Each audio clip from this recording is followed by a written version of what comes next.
Hey. Hi, everybody. Welcome to Coach Menachem Berfel on this beautiful Sunday night. Thank you for joining us. I know everybody's busy, and we appreciate you coming here and being part of it. Tonight is Shir 216. We are coming up close to the 5-year mark, and we're very thankful. Again, I want to thank everybody every week for joining us and being part of it. This is a place that we talk out all the important topics that are on Osher Parnas's mind, and we talk about it. It's a Sichas Chaverim. It's a place to talk things out. A lot of important topics, and I was just telling Coach Menachem, even before Tanya came on the shir, that we actually never really focused on health and diet and nutrition. It's something that we recently got into. I got into it, and I just realized it's such an important part of our mental health that whatever, we'll get into it. We'll talk about it again. Let's get into it tonight. Anybody wants to join our WhatsApp chats that we post all the flyers, the replays, please WhatsApp me at 732-314-1710.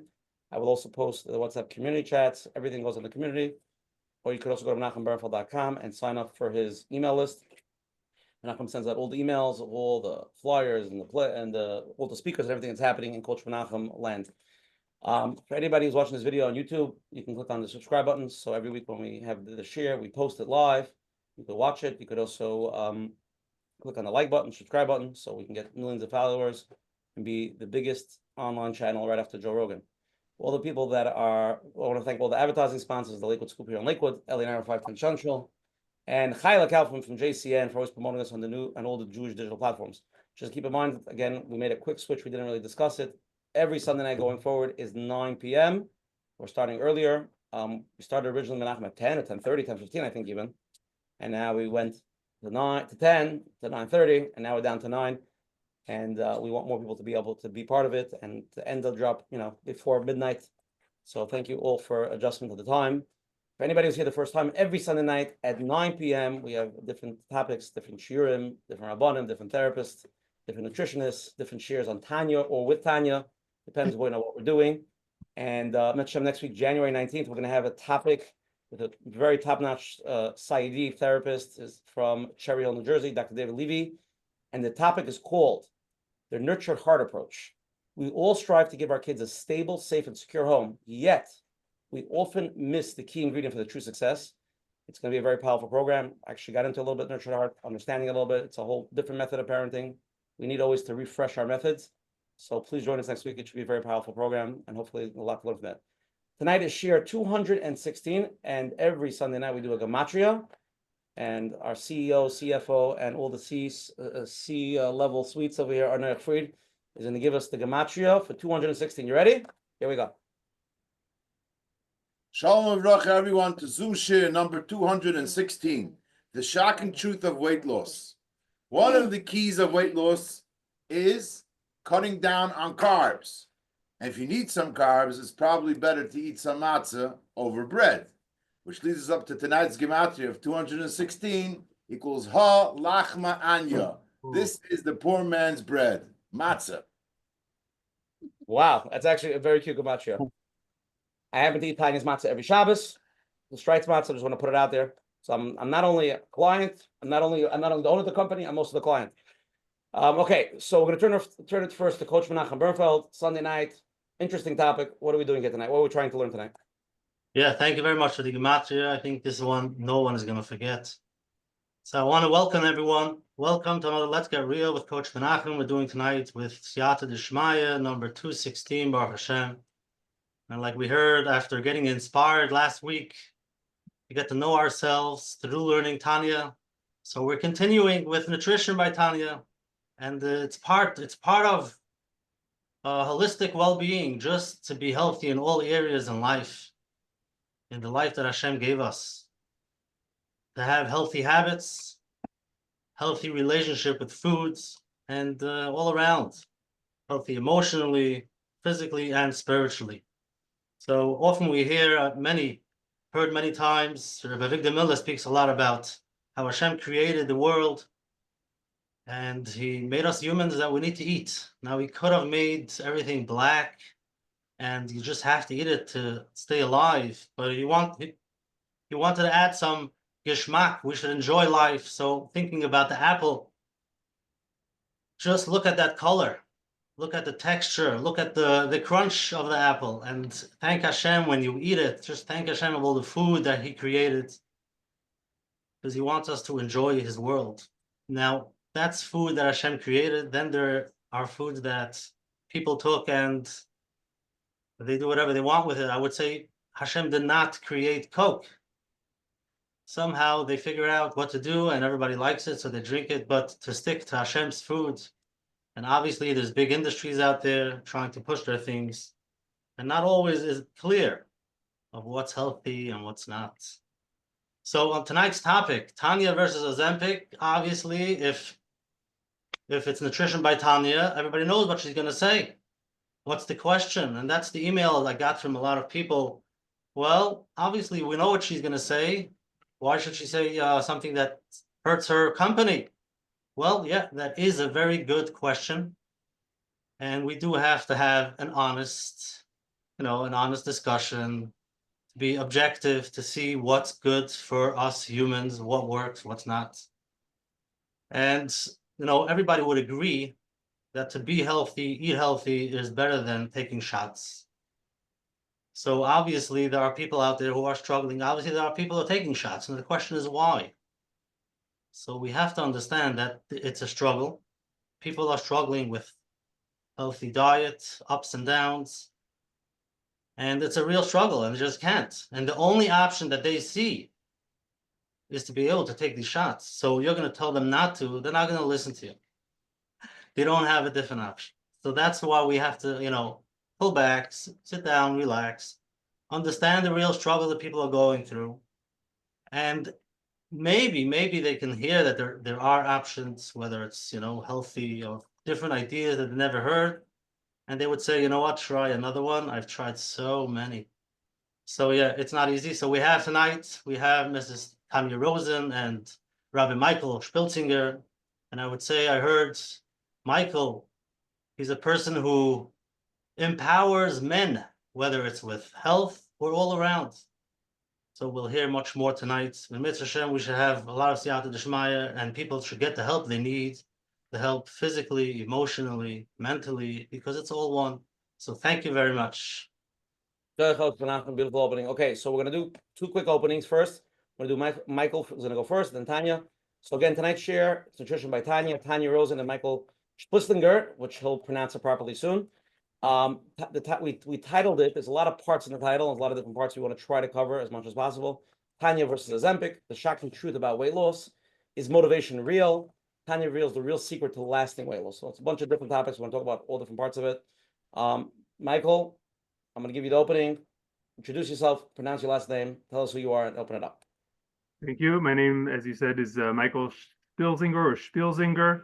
So that's as in Szpilzinger. So we're a family of Levium, and so therefore playing music and singing runs in the family, although in my case, it actually skipped a generation, but what can I say?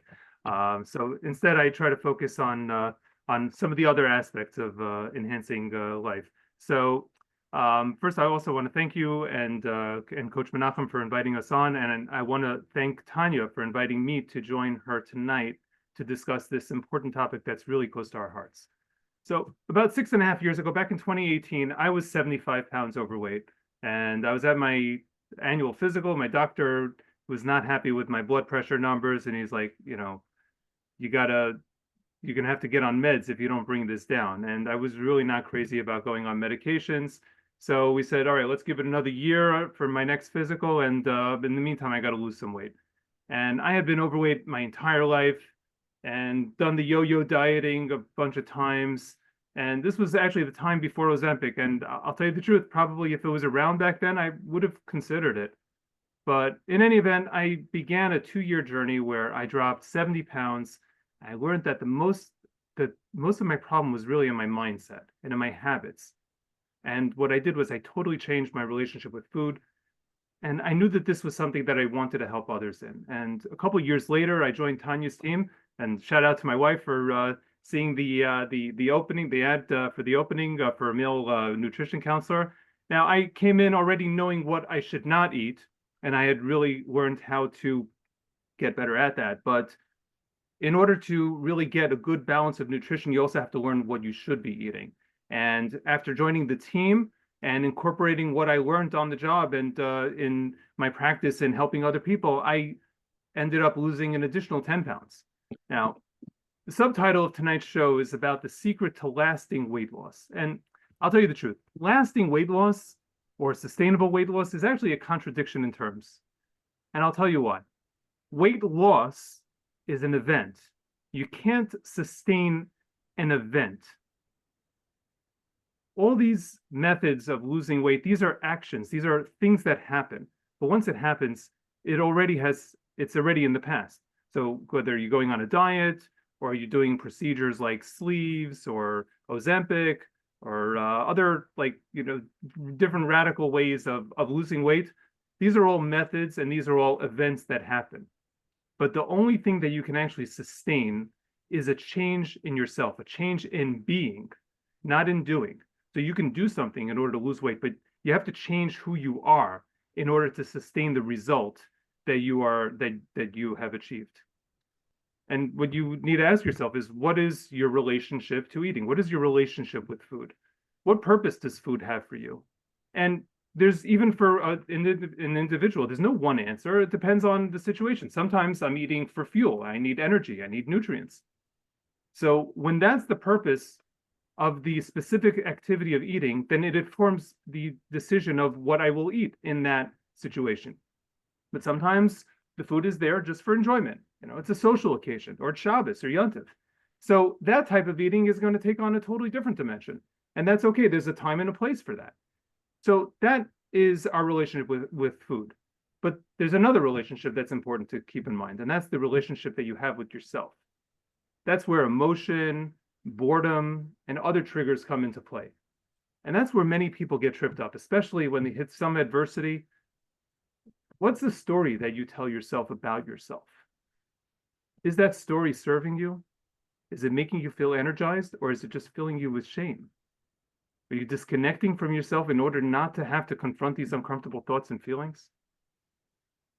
Now, I've worked with and spoken to over 100 people. Typically, people see being overweight as a problem that needs to be fixed. It's a mum, it's a blemish. I have to do something about it. And the faster I can get rid of that mum, the better. So I just have to do this course of action. I have to, whatever it is that I decide to do. And then once I get to the ideal of where I've accomplished, where I feel that I can now, now I'm finally happy with myself, then I'll figure out how to sustain this. But when you're dealing with motivation and you're dealing with focus, after a while, you lose the motivation. People lose interest, they lose focus, and there's life events such as simchas, or there's stress. And before you know it, sometimes the weight starts to creep back up. And the key is that they never change the person who they are. They only changed what they did for a period of time.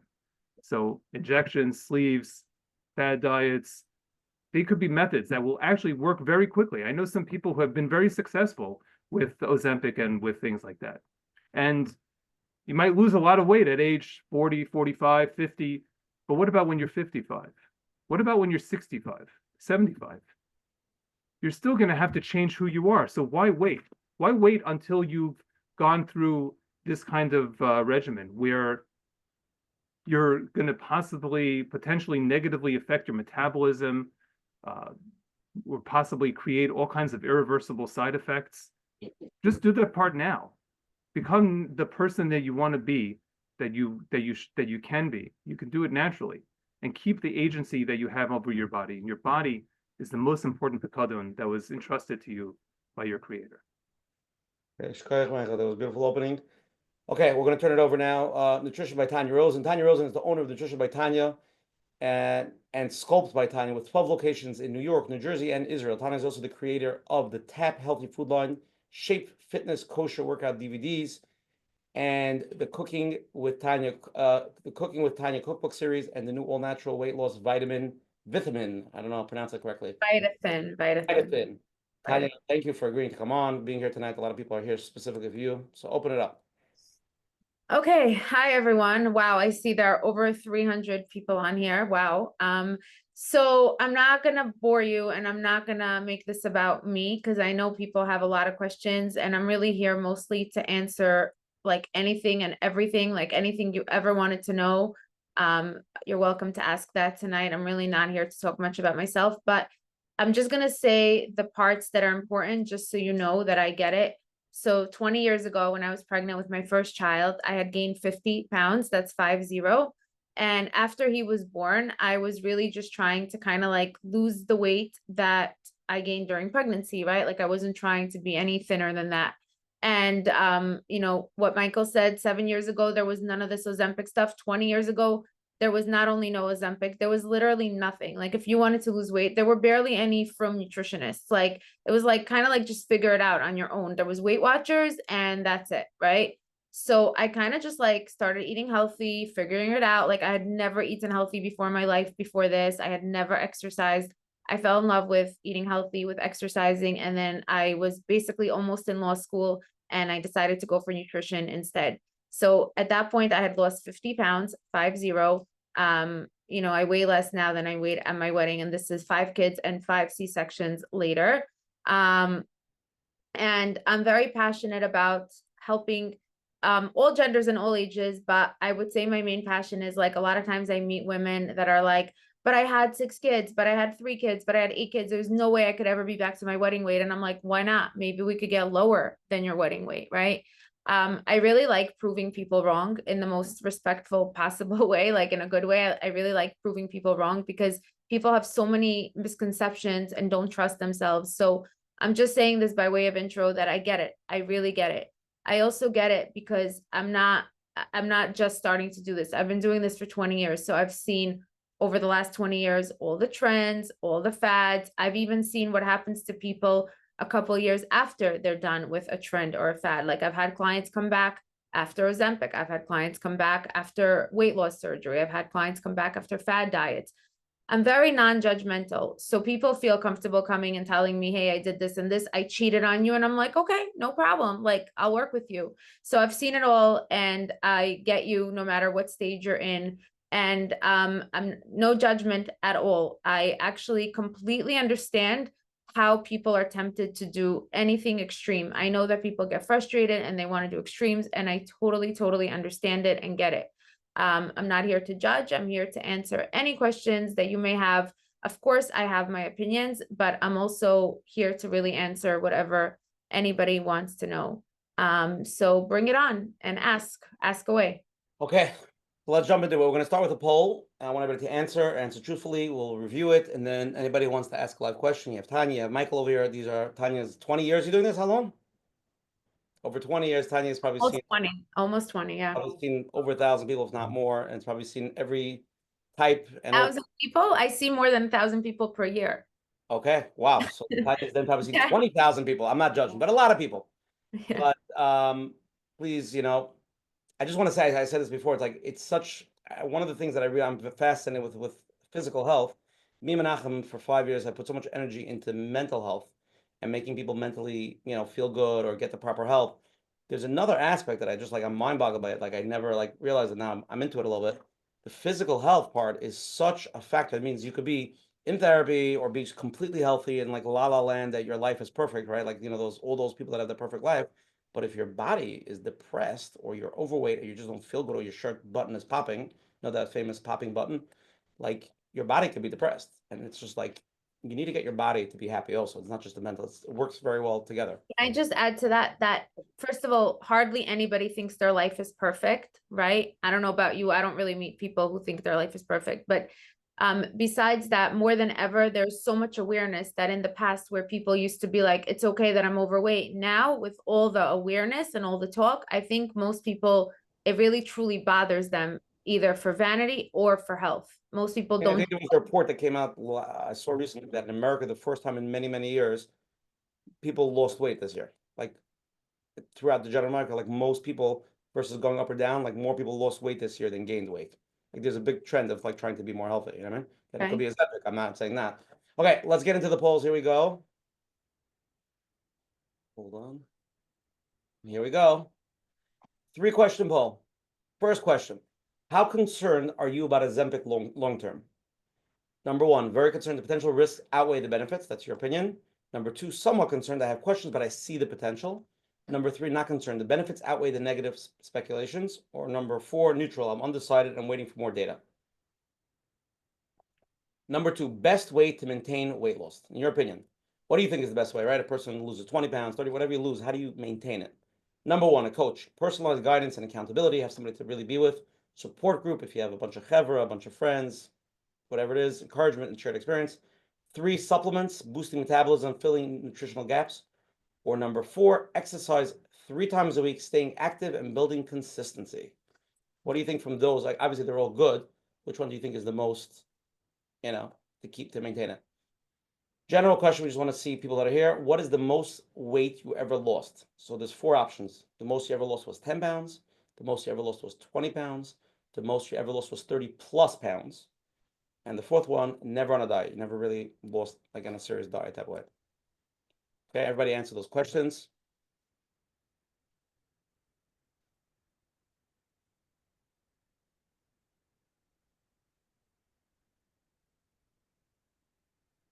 Just for other people that are here now, people are texting, people are raising their hand. Anybody wants to ask a question, please text in the chat to Asher Parnas.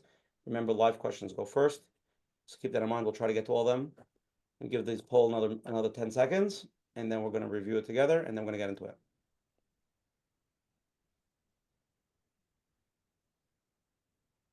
Five, 4, 3, 2, 1. Okay, let's review this. Tanya, Michael, how concerned are you about Ozempic long term? 45% of the people here tonight, most people, the number one answer, are very concerned. The potential risks outweigh the benefits. 29% somewhat concerned, 4% not concerned, 21% neutral. They're undecided. So definitely, if you add up the 45 and 29, by far people are concerned, and the people that are not really saying that 21% are undecided. They're waiting to see more data. So by far, the only 4% of the people that are totally cool with using it. Michael, you want to go first? What's your thought on this?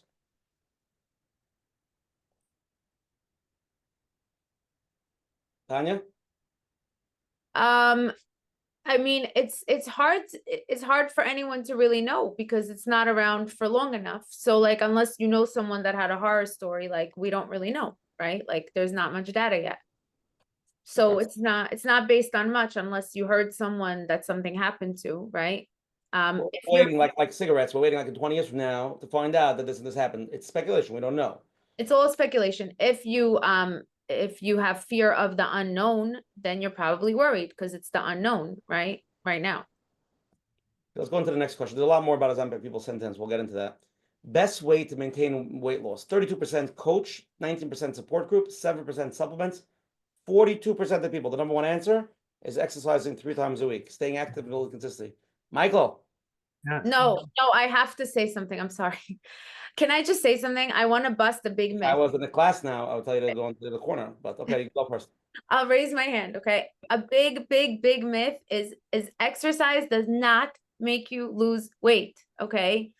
It does not make you lose weight. You could take 2 people, same height, same weight, same goal, same food. One exercises, one doesn't. I promise you, the one that exercises does not lose more weight than the one that does not, okay? It does not make you lose weight. It's healthy, it's good, but 90% of weight loss is food. And I 100% agree. I have found that like people think that you can exercise your way out of bad eating. I think though, I mean, the way I'm reading the question of the best way to maintain weight loss, I would say that having a coach or a support group. I mean, support groups are really important. Exercising 3 times a week is one of those things that I think like if a person's engaged with it, so then it kind of keeps them, always thinking and mindful about the fact that that it's bringing everything else up for them. So if they've lost weight and they're exercising 3 times a week, they're not going back to some of the old habits that they've been. They're probably living that and being that new healthy lifestyle that they're doing. So at least it keeps them in the game. But it's not making you lose weight. Let's mention another thing. Exercise, forget about the weight loss, is something that for your general health, for your heart rate, for your cholesterol, for your diabetes, obviously weight works with that, but exercise is also super healthy. Forget about the weight loss. But the way I understood it, tell me if I'm wrong, Tanya, 70% of weight loss or 80% is from dieting. The 20% of exercise could boost your metabolism a little bit to get the diet a little bit more. Some people do plateau when they diet sometimes. and exercise sometimes burns more calories. It gets their system more active. 90% of weight loss is from food, not even 70 or 80. 90% is from food, and the rest is from exercise. And of course, there are so many benefits to exercise for sure. But the question was how to keep your weight off or how to lose weight. So related to that, it's not from exercise. Okay, the last question, what's the most weight you ever lost? 21% 10 pounds, 31% 20, 37% 30, 11% never on a diet. So I'm assuming most people have lost 20, 30 plus pounds. Seems like we've been through the cycle of, you know, most people here have been through the cycle of losing significant amount of weight loss, assuming some gain it back, some don't. Any comment on this, Michael or Tanya? I'm curious about the 11% that have never been on diet. How come you guys are here? Like just for the information or like? Because they know it's coming. You could run, but you can't hide, right? I have a friend that was always skinny, and now he's like heavy. He's like, I don't know what happened. I was like, you're getting older. Like that's, you know, your metabolism slows down. Eventually, everybody gains weight. Okay, let's get into the questions. Okay, let's start with one question that came in. Somebody sent in a question. I'm 5'9", 300-pound male and struggling with being overweight. What would make it more sense for me to focus on getting weight loss shots like Ozempic, or should I prioritize improving my nutrition instead? So this is Michael and Tanya. Decide who wants to go first. This question is a very simple question. A lot of people have this question. Somebody is 10 pounds, 20 pounds, 30 pounds overweight. You're going to say, obviously, try to do it yourself. Now, what's the point when somebody is X amount overweight? How do you measure the Ozempic versus the diet? Like what point, how do we go about it? I don't know who wants to go first. I want to hear from both of you. I don't think it has to do with the fact that he has a lot of weight to lose. In fact, if he has so much weight to lose, it's going to go nicely. He's going to lose a lot every week. Like the more someone has to lose, the more they're going to lose every week. So he's not going to be stuck for a while. He could be losing a nice 10, 20, 25 pounds a month without weight loss shots. Like it's not like he's stuck. So unless there's like a really dangerous situation, you know, where like his doctor is like, you know, you're like a minute away from a heart attack, God forbid, then why shouldn't he try to do it the natural way? That's my opinion. I mean, it was at some point, again, this fellow, you know, who's struggling is going to have to learn how to eat a properly balanced diet in any event. You know, just, you know, taking the shot, it's not a magic solution that just makes everything go away and makes everything good. You still have to learn how to eat properly. So if you learn how to eat properly from the outset and you deal with a lot of the underlying causes that contributed to that situation in the first place, then that would be, as Tanya mentioned, you know, naturally by focusing on being healthy, that itself will keep on feeding on itself, and this way the pounds will come off. Let's talk about the struggle for a minute. Obviously, there are people that tried and they're going up and down and they're about to give up, or they feel there's no other option. What is the struggle? Why is it so hard? And it could be you have an option to say, no, if you come to us, it's going to be easy. Nope, we don't say that. We say it's going to be easier because it's a normal plan, but we don't lie to you and say it's going to be easy. It's not easy, okay? But I'll tell you what I tell everybody, and that is that people, this is the motivation part, like stop looking for motivation, okay? Everyone's looking for this elusive motivation. Like, give me motivation. Let me be motivated. If I'm motivated, I'll do it, right? If you rely on motivation, you're never, ever doing it, okay? And as adults, we know that there are things in life that we do every single day, whether we are motivated or not, right? Like most of you go to work. If you're moms, you cook dinner, change diapers, put on a sheitel when you just want to wear a messy bun, get dressed, right? Talk to people you don't want to talk to just because that's what you need to do, right? We do things all day long that we are not motivated to do. We simply do them because we know it's the right thing, right? So if I would wait to be motivated to go to work, I would probably not always go to work, right? So my biggest thing with motivation is I don't like that word. I really don't like that word, because if you keep looking for motivation, you're not finding it, right? Okay, Tanya, Michael, let's go to the first live question. Okay, you're on. Hi, I'm just wondering what should like a typical lady eating day look like? Average, whatever, like in terms of fruits. There's no such thing as a typical lady. No lady is typical, okay? Everybody's unique. You're not typical. There's different heights, there's different weights, nursing, pregnant, what kind of metabolism do you have? What's your lifestyle? Do you work? Are you stay-home mom? Do you travel? What do you like? What do you not like? Do you have food sensitivities? Medications, vitamins, right? There's no typical, you know, even in like a week where I see over 100 people, I promise you, I never have the same conversation twice, ever. It's never happened because There's no like percentages, like fruit in the morning, vegetable, I don't know, like this type of thing. I mean, if you Google like typical diet for a 5'2" woman, you'll get some kind of like generic answers, right? But there's really no typical because no one's typical, So right? everything you do is custom made according to, Pretty know. much. I mean, pretty much. I mean, we have our basic, you know, standards. Like, of course, every meal is going to have like a protein, a vegetable, a starch, right? But the amounts vary. What people like varies. You know, I there's guess my question was the basic, like obviously everything's changed. I'm just like for every single person and based on their weight and stage and all that. But what would you say is a typical? Cookish cake is out. Cookish cake is out, guaranteed. I Tanya? love cookish cake. I really love cookish cake. It's Extra my, cheese like, pizza out.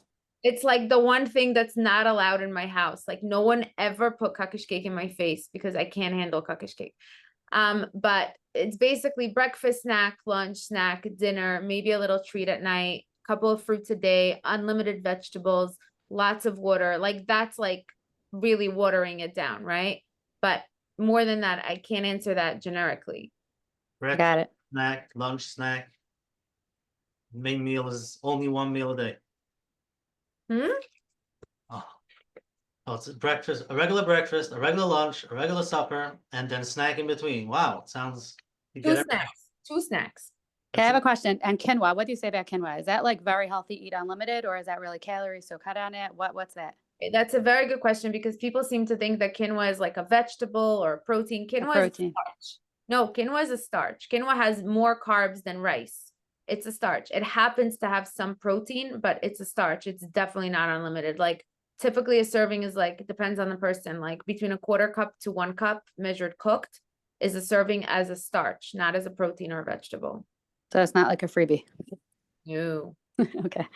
Thank Definitely. you. Sure. Okay, let's go to the next live question.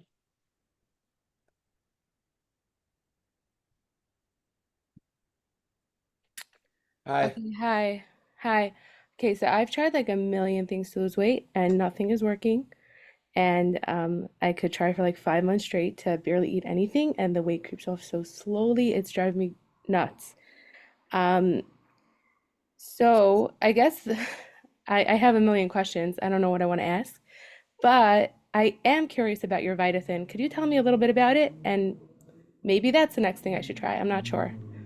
Sure. I just want to go back for a second. Like when you say that nothing is working, do you mean that it's literally not working, or do you mean that you lose too slow for your liking? Like some people, they could lose a half a pound a week, which would be 25 pounds a year, but they're like, oh, it's not working. But 25 pounds a year is better than nothing. So do you mean slow, or like you literally don't lose weight? Oh, okay, fine. So yes, I do lose weight, but it's hard to be motivated for longer than like 5 Motivated. months. You just said motivated, Yes, right? it's hard to be motivated for so long when you're losing weight and you're still not at even close to a normal weight for your age and size, and I mean age and height. So it's just it's like once you hit a certain point, you just, you know, it's Somebody just keeps on Really texting the question. I want to throw this question on top of it. I'm embarrassed to ask, so can you ask for me? I'm over 150 pounds overweight, and this has been a lifelong struggle, and diets yo-yos up and down. I don't know even what to do. Every time I try a diet, I don't have the willpower to continue, and I eat the food I'm not supposed to. Can you help me with this? So let's get into the motivation and the drive. So let's say people, they have the cheshik, they have the Rosen, they really want to lose weight, they really try, they go, they spend the money, they read the books, they go to the coach, they go to the classes, but that thing called motivation, one day, 1 week, 2 weeks, slowly dies down. Let's get into the topic of motivation. What is motivation? I just wanna finish just answering her question because I want to just tell you that maybe focus on the fact that you lose slow means that you're not broken, right? Like you're not one of these rare people that really can't lose weight, right? Like If it was up to me, people wouldn't really go on the scale because the scale could sometimes mess with our heads, right? Like it's too much data. Like you're losing weight. Do you really need to know the nitty-gritty details? No, right? It's going to throw you off, right? To answer your question about Vitathin, what it does is it helps because you're just not thinking about food as much. That's Vitathin, our new weight loss vitamin to suppress appetite. You're not thinking about food as much. Quiets down the food noise. So it's easier to stay on track with your eating when you don't have as much food noise in your head. All right, Okay? Tanya, somebody texted me. Why is it different than Ozempic, your pill? For a lot of reasons. First of all, there are no side effects. So you're not nauseous, you're not feeling gross, you're not feeling exhausted, you're not feeling like you want to throw up or whatever. It's like a very gentle appetite suppressor. You could still eat, but you're fine eating less and there's less food noise and less cravings in your head. And you don't have to inject yourself. Sounds great. So my answer question is, when you start taking these pills or Ozempic, right? When you go off of it, you're gonna blow up. When you say these pills, you mean Vitathin? Yeah. No, Vitathin is not addictive. What I'll tell you, the You're biggest issue. suppressing your appetite. So when you get rid of the pills, unless you change your actual habits, you're gonna eat the same amount you ate before, and now your body's not used to it. So going back to the 30 plus and gaining 30 more. I'll tell you the difference. This is the biggest issue I see with Ozempic, right? Because obviously I'm not a Hatala member. I don't see the emergencies, right? I'm not there to see. I have Hatala member clients who tell me emergencies related to Ozempic. I'm not the one that sees them. But here's what I do see, right? When someone gets off of Ozempic, the craziest thing is that their appetite is not back to what it was. It is 100 times worse than what it was. They become a bottomless pit. They don't know what to do with themselves because they can't stop eating, right? When you get off of a natural vitamin, yeah, you're back to what you were in the past, but you're not 10 times, 20 times, 100 times worse than what you used to be. You don't feel like a bottomless pit. And you say natural and no side effects. That's like, wow. It's a vitamin. We worked on it for close to 2 years with a team of pharmacists. We really worked very hard on it. We had a lot of trials. It's completely safe and there are no side effects. Yeah. Which means also that it's not as strong as Ozempic, right? You're not going to lose as fast and as much, and you're going to be able to eat. Some people with Ozempic can't eat, but I don't know about you. I would never want to not be able to eat. Like I enjoy eating. I need to eat to have energy. I don't want to not eat, right? It's not a good thing. People are so proud of it. Like, oh, I just want to not eat. Chas v'shalom, that's sick people that don't eat. I want to be able to eat. I just want to be able to eat the right amount and not too much.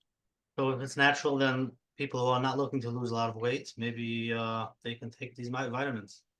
Even people who are looking to lose a lot of weight, they'll lose a lot of weight. They'll lose it a little bit slower, but A, safer, B, without the extreme side effects, and then afterwards having to deal with that crazy hunger.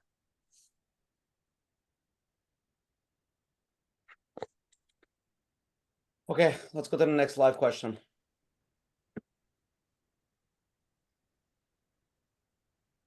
Hi. Hi. Okay, I wanted to ask you about women in midlife, like 50 plus. I never had an issue with weight before, and now it's just like creeping up for some reason. Okay. So there's menopause, right? Which plays a huge role on hormones, right? That's the biggest thing with women that age. Every stage in life has its own, but that's the thing with that age, that it's mostly hormones. It's menopause and it's hormones, which doesn't mean you cannot lose. You just have to be okay with losing a little bit slower than you lost, let's say 10 years ago. So it's frustrating. It's hard to keep motivation like that. Motivation. You see, that word keeps We coming up. didn't answer the motivation question. It's not a question. If everybody stops looking for motivation, right? Like, okay, I'll just give you a quick analogy. Okay, for those of you who have kids in school, for girls, there's something called GO, right? Everybody knows what that is. For a girls' school, GO, right? They do the Hanukkah sale, the donut sale, the Rosh Chodesh thing, rah, rah, rah, themes, cute, fun, right? Imagine if your kid only was motivated to go to school when there's a GO event that day. Otherwise, they don't want to go to school, right? Like, that's what I always compare it to. You have to go to school whether there's GO that day or not. Why? Because that's what responsible people do, right? Just like you have to go to work even if there's no free lunch that day, right? So, or go to shul when there's no kiddush, right? For the men, right? So I think everyone has to learn to stop looking for motivation. I know it's easier said than done, but like if we just get that word out of our like needs, I think we'll be better off. I'd like to speak again a little bit also to this idea of motivation. And just to add to it, if instead of, let's change the word that we use from motivation to commitment. When a person is committed to something, it's like as if they give their word to it. So when I'm committed to being the healthiest version of myself, so it doesn't matter whether if I'm doing the steps that are within my power, which is that I'm eating right, I'm nourishing my body properly, then it doesn't really matter whether the movement on the scale is a little bit or a lot. At least I can just look at the fact that over this past week, I took care of my body. I'm already the person that I wish to be, and it's not a question of, okay, when am I, are we there yet? Are we there yet? Are we there yet? When are we going to get there already? You're already there. You just have to recognize, and if you change your mentality about who you are and what kind of person is the person who honors their commitments to themselves and to all those that depend on them, then that can be much stronger than motivation. I agree 100%. Okay, let's go to the next live question. Hi. Hi, so I just wanted to ask, is it worth it if someone, let's say, wants to lose 40 pounds or so, or something like a nice amount of weight? Is it worth it to go on like a really intense diet and try to like get down to that weight and then like switch the diet to do something more like to keep it at that weight? Or is it worth it to just go straight to like the second diet, like a calmer, something to like keep for long term? That's a very good question. So what happens when we eat too little, right? Like when we do an extreme or when we eat too little, we mess up our metabolisms, and our metabolisms can never fully go back to what they were. We could fix them a little bit, but we can never go back to what they were. And I meet people all the time who have done extremes and have messed with their metabolisms, and their metabolisms are never going to be what they were. The longer you do it, the more extreme it is, the more you are messing with your metabolism. So if someone has a chasana in 2 weeks and she just must fit into a dress, fine. But if you're not in a rush and if you could do it the right way, just do it the right way. Do your metabolism a favor and do it the right way. Okay, we're going to take a little pause for a minute, and we're going to go to this person.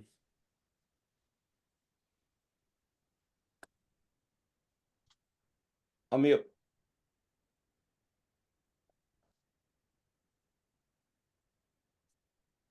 Hi, Sal. Hi, how are you? Good. Hi, Hi. Tanya. The floor is Hi. yours. Undisturbed. Oh, am I making it? I didn't realize what I'm doing. Can I give an introduction? Please, that would be Go ahead. better. Okay.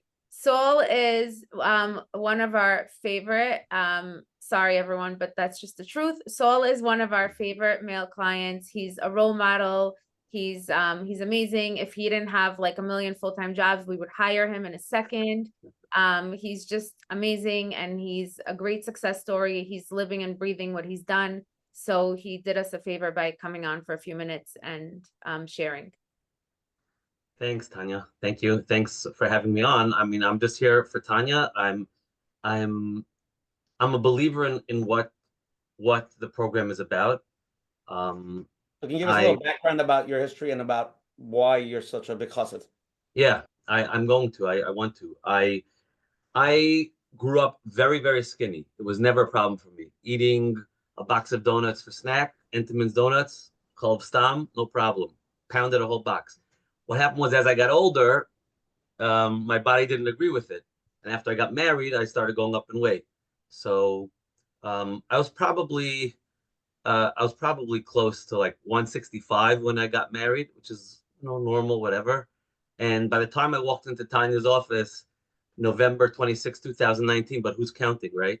I was about 220 pounds. So it just kept skyrocketing, and I tried a lot of diets.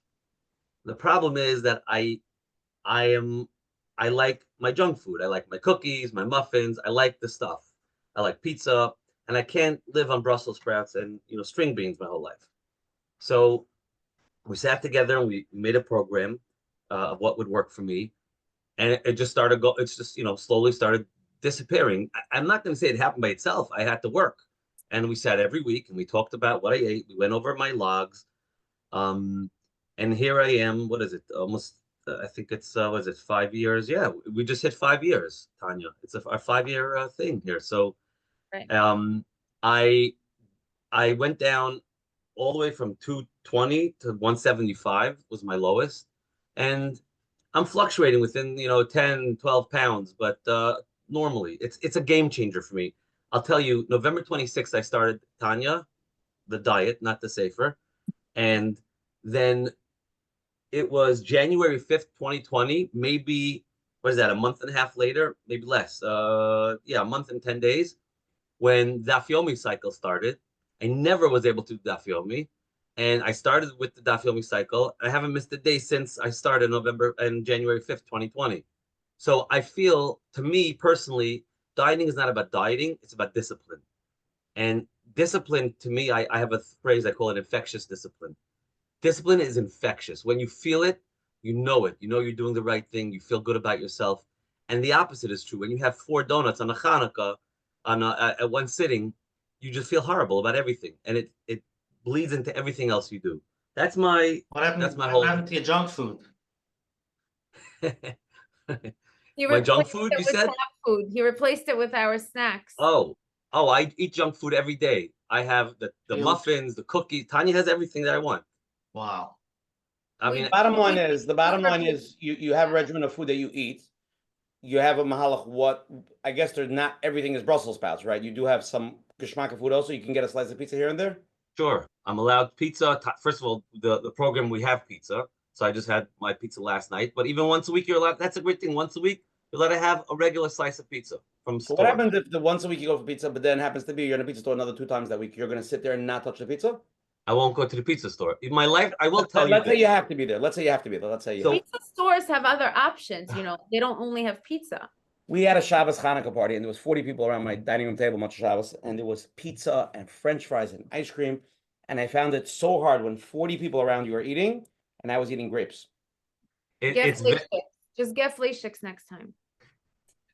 That's actually good. I have a term, I call it OPP, other people's patterns.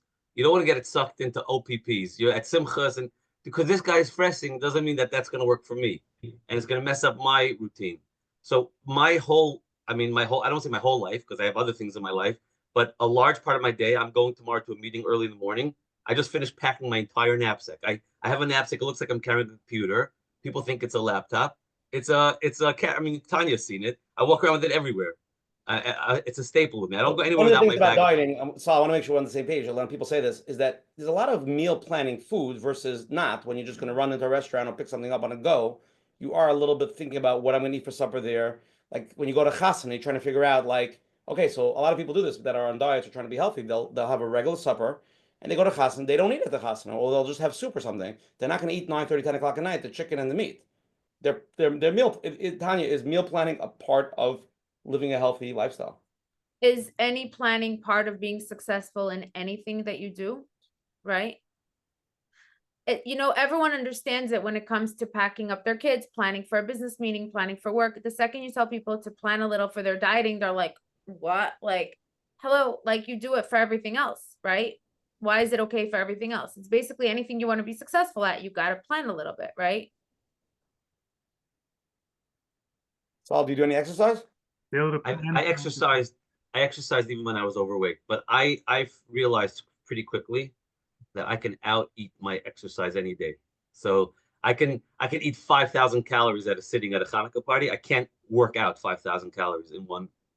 I will never outrun my eating. So I exercised my whole life, always since I'm probably 23. I've been exercising, elliptical, bike, treadmill, whatever my knees allow me to do.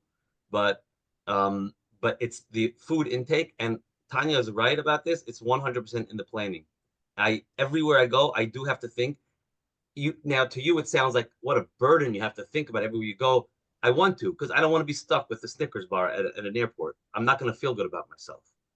So I want to know that I have my healthy bars that I can eat. It's liberation. It's not being locked up. It's quite the opposite. Amazing. Thank you, Saul. Just want to mention we had a program, Coach Menachem, with John Dimitri, and he said something very interesting, and I think we could apply it to dieting. He said basically anything that we have values for. Everybody wants to be healthy. Everybody wants to be in diet. Everybody wants to exercise. There's nobody who says not. But our priorities is like in theory you want to do it. If you were able to change your priorities, it's something that you need to do or something you have to, or something that has more value to you, you're going to actually do it. Problem is we say it in a more of like that's the way we're trained to say it and we mean to say it. But when it comes to the Maisa, the actual push and the motivation actual to do it, it's not really there. It's more in theory. So he said, and I think it's true. I think if like let's say Chas Shalom, somebody knows if they don't lose 40 pounds by this date, they're gonna have to take heart medication or they're gonna be a diabetic shooting themselves with insulin, they will work really hard to lose that weight. But we look at it like, is it really gonna happen? I don't know. We'll see.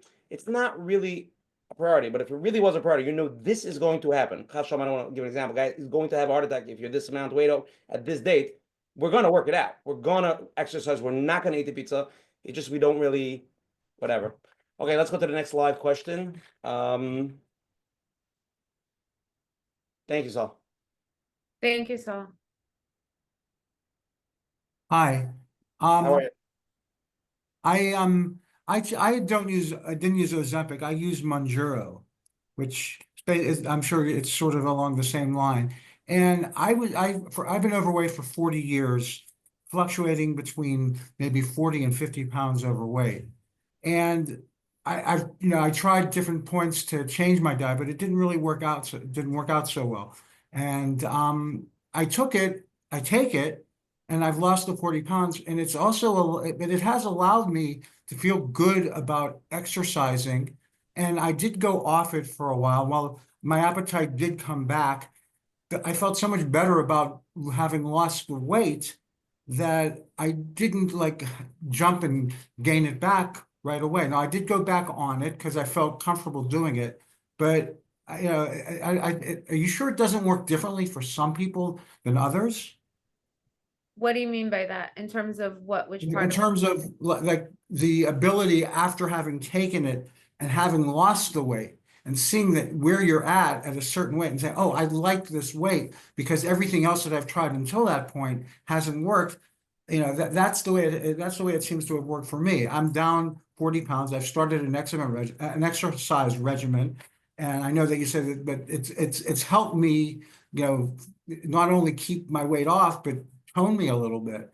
So, I mean, I understand where you're coming from, but if people had the discipline in the first place, and I understand your program will help them, wouldn't they have done that already? So you're saying that because you didn't gain the weight back, is that what you're saying? I haven't gained the weight back when I went off it for about a month. Okay. I may have gained a few pounds back, but nothing significant. And I started taking it again. And Why did you start taking it again? Because I felt more comfortable with I didn't think I was ready not to take it on a continuous basis at this point. I wouldn't mind taking maybe a lesser dosage at this point, but because it does make my stomach a little bit upset. But I haven't stopped working. I haven't stopped doing the thing. In fact, I've done more because I felt like I could exercise as a result because my weight was down. I didn't feel like it was inhibiting me from exercising, and I've started to do that. So I understand the value of being able to be disciplined and being able to get started. But if you can't get disciplined in the first place, that's where I'm coming from. So I get what you're saying, but if you only stayed off of it for a month, we don't really know what you're going to be like for more than a month, right? Meaning if you would tell me that you were off of it for a year and you're still doing great, then I would say that's amazing. A month is a little low. Like, just like you kind of went back on it right away, that's what happens to people. They get scared. They're like, okay, I gained a few pounds. Now I'm going to keep gaining more. And they just get back on it, right? So a month is nice, but like, I think it would be a better story if it was like a year or more. You know what I'm saying? Mm-hmm. I want to just bring another twist. There are a lot of people now, the microdosing now, basically, just to explain it, what I understand.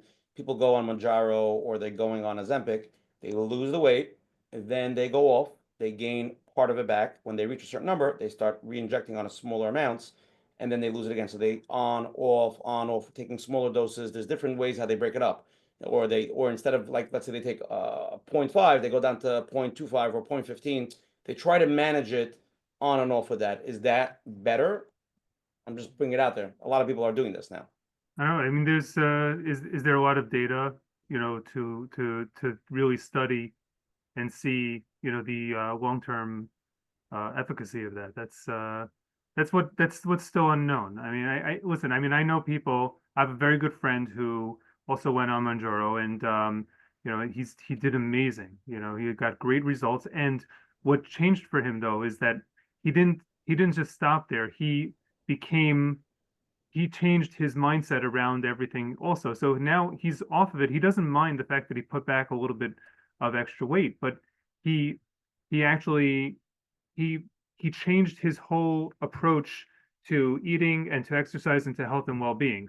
This, you know, there are some people that that it really works for in that regard. Not everybody.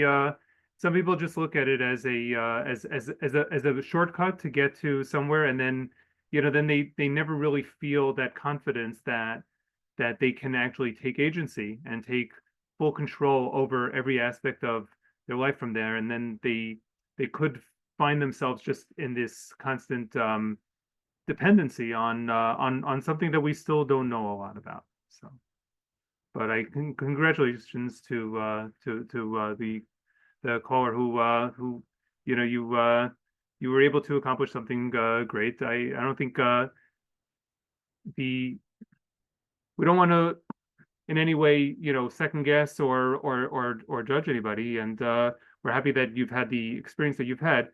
That being said, we you know, we still would like to you know, be cautiously have a cautious outlook on it. Okay, let's go to the next live question. You're on. Hi. I have two questions. Number one, about the Vitafin. Is it completely safe to take even while you're on medication or on multiple medications? So if you're on medication, we would suggest that you ask us for a picture of the label. We'll send it to you and you could show it to your doctor, just to make sure that it's okay. Have you had anyone do that, and have they gotten the go-ahead? Yeah, but again, it's not something I would like take responsibility for. You know, most people that have asked their doctor with anything, with birth control, depression medication, anxiety medication, thyroid, all kinds of medications, most were told yes, but I would really suggest just, you know, message me for the picture of the label and then just show it to your doctor. Got it. Okay. Another thing I heard from many people who try to lose weight in many different ways, and at the end, the only thing that was able to help them is 12-step program Overeaters Anonymous. So what is your take on that, on the program? I mean, look, it's not everybody has a food addiction, okay? Some people just really like food. It doesn't mean that they have a food addiction, right? This 12-step program is amazing for people who are addicted to food, because the 12-step program works for addictions, right? But again, not everyone has a food addiction. But if someone does, they should definitely do it. My problem with it is that I find it very degrading, because you have to report to your sponsor the night before what you're going to eat the next day, down to the detail of which fruit. Like if you commit to an apple, right, for example, and then you end up having an orange, right? Even if you're on day 487 of being clean, as they call it, or whatever, you now go back to day 1 because you were supposed to have an apple and you had an orange, right?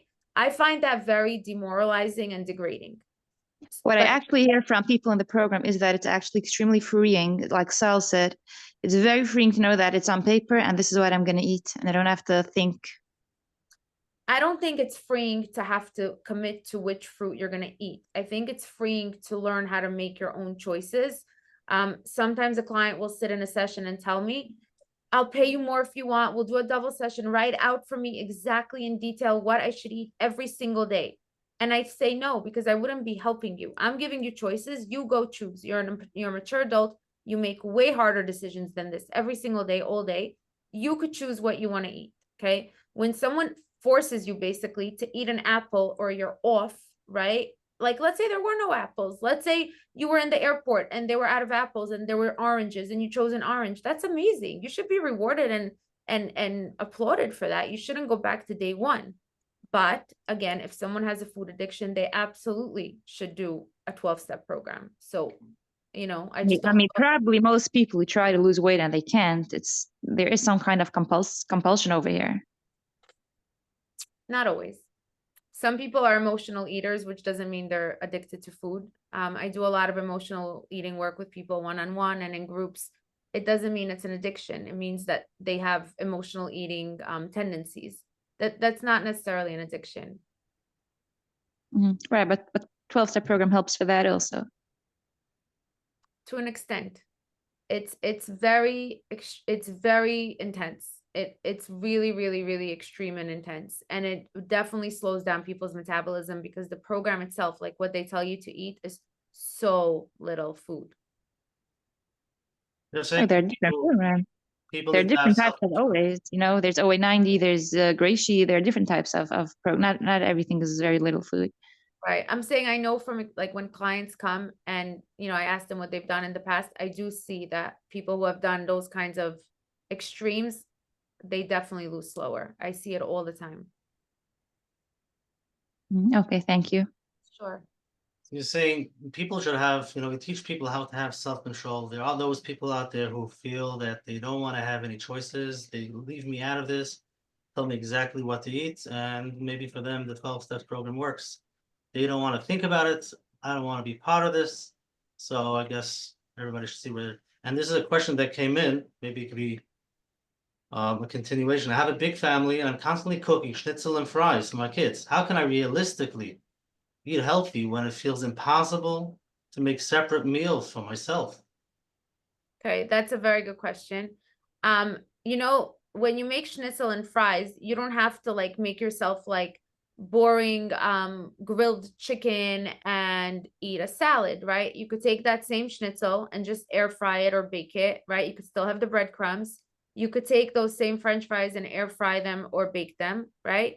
I'll tell you a funny phenomena that happens. Like for those of you who have kids who are mothers, you know this, like your kids will end up wanting what you're eating. They're going to be like, oh, I like mommy's air fried chicken, right? Your whole family might, you know, the woman has a lot of power. Like you as the mom, you have a lot of power. So like you'll see, don't say anything. Don't try to convince them, whatever. Just do your thing, right? And all of a sudden you'll see they're going to start asking for the air fried chicken. So don't make it complicated. Just make like a little of like a modification. That's all. So you're saying it's possible. Again, it's a lot of education. People need to be educated to know what's right and what's wrong and to see that it is possible. I think that most people know what to eat and they know what's right and what's wrong. I think that most women don't put themselves on, forget as the number one, they don't put themselves on the priority list, period. Like they're just not there. And I tell them, if your husband or your kid was on a diet or needed to lose weight or whatever, you would in a second grill that chicken for them or bake that chicken for them or make a salad for them. So how come when it comes to yourself, it's too much, right? So shout out to women who do a million things, okay? But just put yourself on the priority list, because if you're not going to be healthy, you're not going to be able to do as much for your family as you do now, okay? And when you're healthy, like Saul said with learning Daf Yomi, I think it was Daf Yomi, right? What was it? Daf Yomi? Yep. Like when you have, when you take care of yourself, a lot of things fall into place. So it's not selfish to take care of yourself. And what happens with medication? Somebody sent in, they started taking medication and they feel bloated. Since they had taken medication, they can't seem to lose weight as they used to Kind of before. medication. Doesn't say. Ozempic, or you're saying No. Oh, Let's say okay. antidepressants, any type of medication. Look, if you need antidepressants, you need antidepressants, right? What are you going to do? But it doesn't mean that you can't lose weight. But I do want to say, side point, I'm not saying anybody should not take medication. If you are prescribed medication, take your medication. But I want to mention that exercise is the best antidepressant.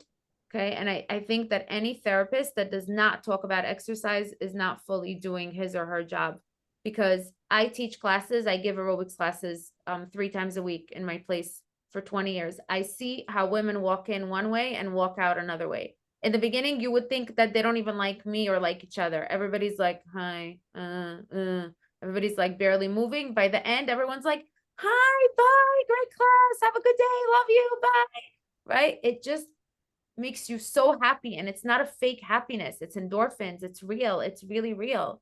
Actually, this is a good time. My amazing client and exercise goer, Rivka, is on the Zoom, and she comes to my classes almost all the time, and we talk about this all the time. I think this is a perfect time to have her come on if she's ready. Rivka Klein. Hi, Rivka. Hi. Unmute. Yeah, hi. Hi, Hi. Rivka. Okay, so what can I add? What can I say? First of all, I believe with everything in life, it's a mindset. Whatever you set your mind to do, it can work. Is it hard? Is it a struggle? It could be sometimes. Yeah, you're tempted and you're a human being, but it's also addictive. The more you get into it, the more you do it. And I have to add, from my experience and from a lot of people, what I hear similar saying, there is something about Tanya's program. It's a very friendly program. It's very doable. It's not like a lot of nutritionists. It's like people are literally scared when they have their weigh-in. Here it's yes, if you didn't do so good that week, or it's fine. It's not end of the world. It's not like, oh my God, I failed. I'm done. I'm finished. It's over. It's only a little mistake if it happens, but in general, it's such a friendly diet. It's like I happen to go out to eat a lot because I socialize, and you can, because every restaurant has salads and has fish and has chicken and has even fruits for dessert. You don't have to be deprived. It's just a very livable way of life. I know it's called diet, but it's not diet. It's a way of life. It's not stopping me from doing anything. And the exercise, I couldn't vote more. What it does to your brain, to your mental health, it's Rivka, is exercise the best antidepressant? 1,000,000%. I exercise 7 days a week. Even on Shabbos, I take walks. It's what it does to a person. It's the #1 healing. 1,000%. It's amazing. We always say we feel bad for people who don't exercise. Like, what do they do to feel good? Like, I mean, other than eat, which feels good They for go only have a good sandwich. that's what I just said, but that feels good for 30 seconds. When you exercise, you feel good all day long. But by the way, as I said before, you can have a sandwich. Today there is breads with such low calories. You can have almost everything. And Tanya offers so many different type of snacks, and the supermarkets are full of interesting low calories options. You can have it. You're not deprived. You don't have to sit there and feel sorry for yourself. It's not fair. It's not fair. It's not fair. You can have everything. Right. Thank you, Rivka. Okay, let's go to the next Thank you, question. Hold on 1 second. Hi, how are you? Hi, Tanya. Hi. So I'm 28 now, and since I was a teenager, like I've been struggling with, making good food choices. And over the years, I've been through different diets where I really learned a lot. And what recently worked for me the past couple of years was, like doing your diet and just seeing how you can have muffins, cookies, and like still stay in a good, your weight can still stay in a good place.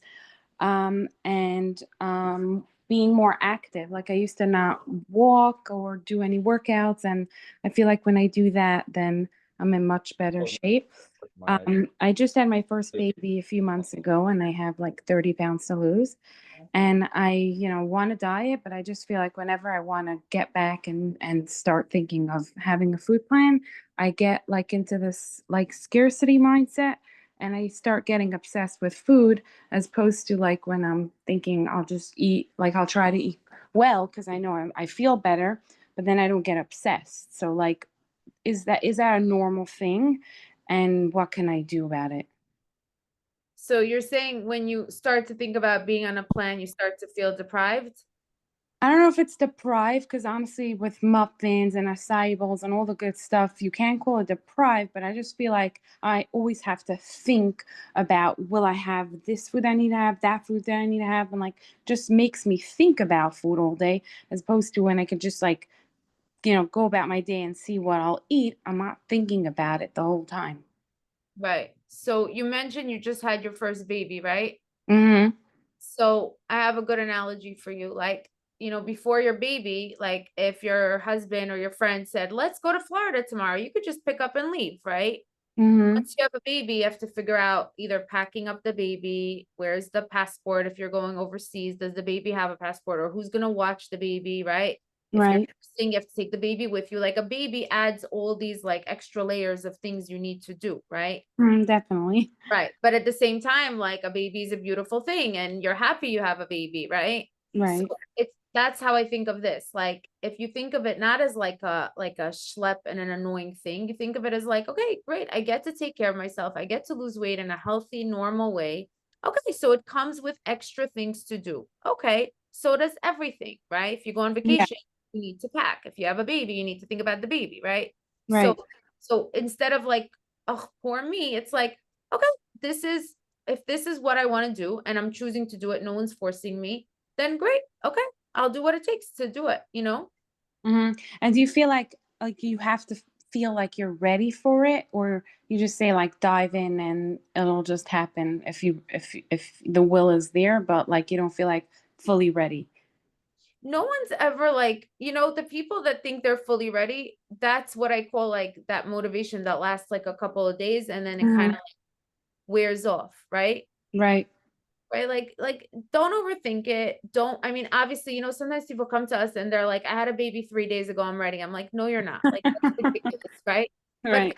But if your baby's already a few months old and you're feeling okay and you're physically fine, then don't overthink it. It just get into it. That's all. Don't overthink it. Hey, and just thank you. And one other thing about the scarcity mindset, is that something like you see in clients, or could it be something like that? I was thinking about these things when I was like a young teenager, and it's sort of like left an impact on me. We should ask the coach. This is like a psychology question, I think, right? I don't know. I don't know. It could be either.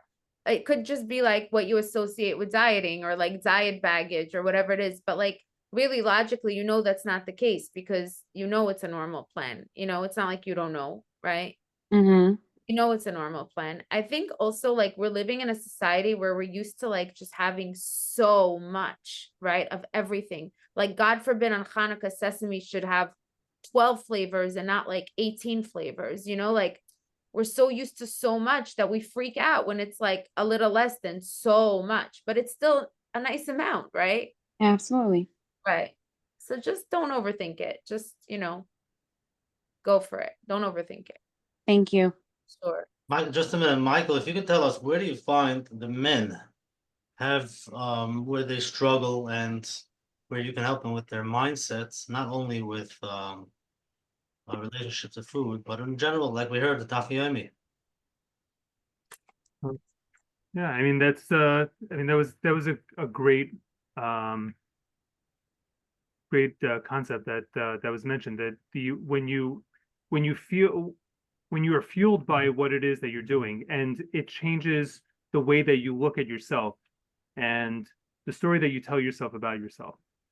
So then therefore if I look at myself as I am a person who does this, then naturally the being ends up doing, right? Usually we have it kind of in reverse order. I actually learned this from Rabbi Yom Tov Glazer, that we think that, okay, if I do something, then I become somebody else. But if you really focus on really just changing how you look at yourself, and you make yourself into that being, then the person who is that the doing ends up following that. So most of the men that I speak to, very often, they look at themselves as, pretty much a totally disempowered by the situations. They're running around, every night is another simcha. They have a vachnacht, and they have a sheva brachos, and they have a bar mitzvah, and then there's Shabbos, and there's Yontiv, and everybody's sitting around and for bringing, and there's no way to break out of that cycle. So there's that, the previous caller mentioned that scarcity mindset. All of a sudden there's this feeling that like, oh wait, if I have to withdraw from myself from that, so then then I can't really be present. And this is something that a person can break out of that cycle by really taking the opportunity to really turn inward and really practice. There are various different mindfulness techniques that I think have been mentioned on this show in past weeks as well, where a person could ask themselves, okay, well, really, what is the purpose of this eating? Why do I need to? Why is it calling me? Why is this food or this experience speaking to me? And when you start to really center in, but the thing is, many men aren't we're not used to it. We're not educated in these techniques. We're not really thinking about that. It was just that this is what we do culturally. I go down to Kiddush, and then I have and it's Hanukkah, and of course, there's all these donuts, and therefore I'm going to eat. Without really stopping and saying, okay, am I really enjoying this food? Is it the best thing that I've ever had? Or is it something that I'm just doing it because that's what everybody else is doing? So that's usually like where many men are struggling, is just like going with the flow and seeing, this is what everybody else is doing. What, it's kind of like not fair that, like, why shouldn't I also be having that opportunity? And then some of it is values based. There's this, a lot of old feelings as far as what it means to what the real definition of baltashlis is. It's like, there's all this food, I don't want it to go to waste, so instead it'll go to my waste. So these are some of the things that men tend to justify why they're not doing something about it. But it's, if they really will be, if I would really be honest with myself about what's happening here, then I can really think a little bit bigger about the situation. They only feel empowered if they see it working. But if it's a struggle and they're trying and it's not working, they don't feel good about themselves and about anything around them. Right, and that so I think we can really, the question is, how do we define when something's not working? If we're looking at, well, the only solution is that I have to drop these 20 pounds and fast, and it's not happening fast enough. That's probably the one struggle that most of my clients will ask me about. Like, okay, how do we make this go faster? And I always say, hey, well, hold on a second. Why does it need to go faster? What is it about you that would in your mind? What is it what's the story that you're telling yourself about the fact that I will only feel like I'm successful once I hit this goal, and that anything short of that goal, or if it's taking longer than I should anticipate what normal is considered unsuccessful? Like, why does it have to be that way? You could really ask yourself, okay, well, just the fact that I spent this time really nourishing myself and really connecting to the food that I'm eating, that it's it's a gift from the Ribono Shel Olam. The ability to really enjoy this food is an opportunity that I can take right now, and it has nothing to do with going ahead and overindulging. That's not that's not. In our society, I just want to mention, Lori saying that for the men, I don't know, the women have their own things, but for the men, between the Kiddush and Shul and the Kiddush with a friend's house, and then going to the bris, and then the Vachnacht, and it's just one big fest of cholent, kugel, sesame chicken, 24/7 going down your throat. There's like no time to breathe. There's never like getting together without like overweight, fat, MSG food. It's like in your face 24/7. And it's almost like social eating. Like, I see people are eating, I don't even know if they know what they're eating. Like, the cake is down the throat. They're like, it's not even true. It's like, it's a social eating, and it's our habits. And again, I'm not saying we can't change the world, but it's like, it's so weird that everything has to be so strongly food-based. It has to be like, you know what I mean? Like, you can't just have a get together and put out like, a few Tanya muffins or something. You know what I mean? I'm just saying, but it has to be like also like heavy. It's funny because by us, we had a few guys who were on a diet. They made like a salad section, for the diet section, like healthier food. But I don't know why it's such not. We should serve Tanya Kiddush. I'm saying, I think that if people start being a little bit more aware that not everybody has to eat the same 4 things that we keep on eating, that's not healthy. Give the option of salads, even by Kiddush. Give a choice of just proteins or something else that's not dripping in oil. Well, why can't that become the new norm if we are respecting people's health and people, like, you know what I mean? What about the fact that in yeshiva, right? In yeshiva and in schools and whatever, what do teachers and rebbeim reward with, right? Soda cans. What? soda cans. soda Okay, cans, cookies. candy, right? Why And not? the kid is jumping out of the seat and they're screaming. The kid has Right. ADHD. Why not a +2 under test? Why not a free recess? Why not whatever? I don't know what. Like, why is everything food, right? It starts even earlier when our kid falls down. Oh, you got a boo-boo, you want a candy, right? Like we do it to our own kids. We literally train them from when they're babies that everything is food. Yeah. And who is it serving? I mean, that's really what we have to ask ourselves. The fact that you have a hot kiddush about 30 minutes before you can eat your Suda, like who are we really serving when we do that? And you know, I don't I never understood the kiddush. To me, the whole kiddush thing is mind-boggling. Like you have a massive meal at home, challah, liver, chicken, a million things, but they're serving not like a little piece of kugel, a little herring. Like the expectations and to show off or whatever it is became so like you could eat like a whole meal multiple times before you get home. Like it's so crazy. It's a waste of money and so stupid, to be honest. Okay, there's a lot of live questions. I just want to bring up one topic. People keep on texting. It's a very hot topic by people. Intermittent fasting, people that don't eat for 16 hours, whether it's 8 at night till whatever, it's 8 and 10 in the morning. What's Tanya and Michael's general feeling of intermittent fasting, like taking 16-hour breaks from supper till the next day? So it's you know what it is, like if you want to do it the right way, then don't eat after dinner, right? Like you finish dinner, don't eat after dinner, and then you'll eat in the morning, right?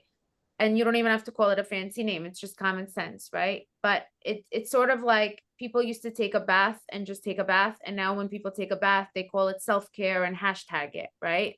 That's what this is. That's what intermittent fasting became. Like you want to do it the common sense way, don't eat after dinner.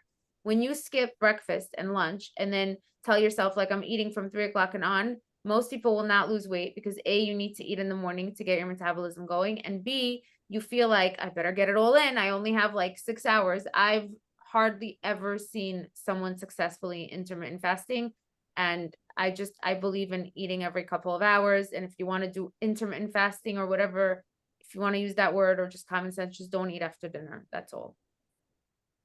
Yeah, I mean, I wonder. I mean, listen, I've seen some people that have been successful with it, but you know, you have to ask yourself, like, you know, just in the Jewish lifestyle of things, you know, there are times that we have to eat at night. I mean, it's as Tanya mentioned, it's really, you always want to be avoiding eating before close to the time that you're going to sleep, because your metabolism pretty much shuts down at that point, and then the food just sits and the body is not breaking it down properly, and it's just contributing to a backlog in your digestive system. So you always want to try to do what you can to avoid eating late at night. But you know, there are some times, like, what's the person going to do on Shavuos night? What's the person going to do on those late Shabbosos? You know, I just from a practical standpoint, I don't really. It doesn't, to me, it just doesn't really seem like a desirable way to adopt that as a realistic way of being for the rest of your life. Again, I mean, what we really talk about is finding the proper balance now that is the way you're not going on a diet in order to lose weight. You're changing your habits and your approach to eating so that this way it becomes your way of life for the rest of your life in a way that's balanced and I just want to say one thing though, that if someone comes to us and says, look, I want to work with you, but I really want to do Ozempic, or I really want to do intermittent fasting, like we don't not support them, right? Like we will work with you in whatever it is you do. We'll say our opinion and we will help you maximize whatever it is you choose to do, but we'll tell you that we just don't recommend it. My understanding, I just want to make sure I understand correctly, is that when we stop eating after supper, let's say somebody finishes 6, 7, whatever time at night you're done, your stomach needs like 3 hours to process the food. When people are eating at 10, 11 o'clock at night, a big schnitzel sandwich, they go to sleep with that in their stomach. Their stomach, the next 3, 4 hours while they're sleeping, is working through the food. So they're burning their food, not the calories in their body, because a lot of people lose a lot of weight during the night. And also you're not sleeping properly because your stomach is not resting. It's actually working very hard. So you wake up very tired and not feeling well. Is my understanding correct? Yeah, it's a very good, simple English way of explaining it. Perfect. Yeah. Okay, let's go to the next live question. You're on. Yeah, okay. I'm going to summarize my life and my eating, and then I want some questions. Okay, so since I'm a teenager, I've been changing my habits, eating healthy, I lost weight, then I lost more weight that I needed. Now I'm over 50, and it's very, very hard to go back 10 pounds, let's say. Like I look good, but I weigh less, so I want to go back to what I weighted. Two questions. One is eating always the same if it's a problem, and also having reduced my eatings. Like I eat the 5 or 6 meals, and they are already limited. If that, you mentioned, I think that you answered to someone, if I damage already my metabolism, and now it's like impossible to go down. Also, during the week, I'm busy, so I can keep that schedule and eat that little portion or enough portion, whatever, my portion. I don't think that I eat so little because my salad is big, but I eat healthy food. But then on Shabbos, I always gain like 3 pounds only by eating regular food on Shabbos, because it's much, much more food than what I eat during the week. So the question is, if eating always the same is a problem, like always my breakfast is almost the same, my lunch is always the same, like my snack, I eat every day and it doesn't bother me. I like what I eat. So she's content with eating the same 3 meals every single day. Is that a problem? That's what she's asking. Eating the same foods? Yeah, the same foods. As long as you're getting all the nutrients, meaning if every meal has protein, fiber from fruits or vegetables, some carbs, as long as it's a balanced meal, you could eat the same thing every day. Okay. And what about if I already, I don't say break my metabolism, but because I eat so little, it will be harder to, you understand? If you, let's say you're accustomed to eat carrots, like when like what else I can do? I can eat less. So when we try to fix someone's metabolism, like if someone has a very slow metabolism, it's basically like teaching them how to walk again, right? Like you have to do baby steps and then more steps. So I'll give you an extreme example. Like I had a client that for 1 year, all she ate was cucumbers. So anything, because not when she was working with us, but when she had like her eating disorder or she was going through stuff, all she ate was cucumbers. So anything besides cucumbers, her body was literally not handling it. So for a week, we added peppers and 2 ounces of chicken. The next week, we added tomatoes and 3 ounces of chicken, right? Like literally like baby step, baby step, baby step, until we built her back up to help her eat everything. But each person is individual. We have to assess what you're doing now and then add very, very, very slowly, like baby steps. Yeah, one thing I'll also add is just as far as I mean, I eat the same breakfast pretty much every single day also. So as long as Tanya mentioned, as long as you're not bored with it, then that's fine. One area that maybe you want to make sure to have a lot of variety in is as far as fruits, because of the fact that, the way that Hashem created fruits, each one has its own milos, each one has the different nutrients and different vitamins that are not necessarily found in as good supply in some of the other ones. You always want to make sure to have a good variety of fruits, especially over the course of a week, but even over the course of a day. Don't like just pound the same, apples all the time, even though you like apples. You want to make sure to get some vitamin C from citrus fruits. You want to make sure to get good antioxidants. Any from negativity with the sugars and fruits, or we're totally good with sugars and whole fruits? There are fruits that have more sugars and more carbs, so we call it a limited list. Like let's say like cherries, grapes, mango, pineapple, like those fruits we would recommend to have a half a cup portion versus a full cup or a full fruit. What about blueberries, low in sugar? Blueberries we say to have a cup, strawberries a full cup, grapefruit is a full grapefruit. Okay. Let's go to the next question.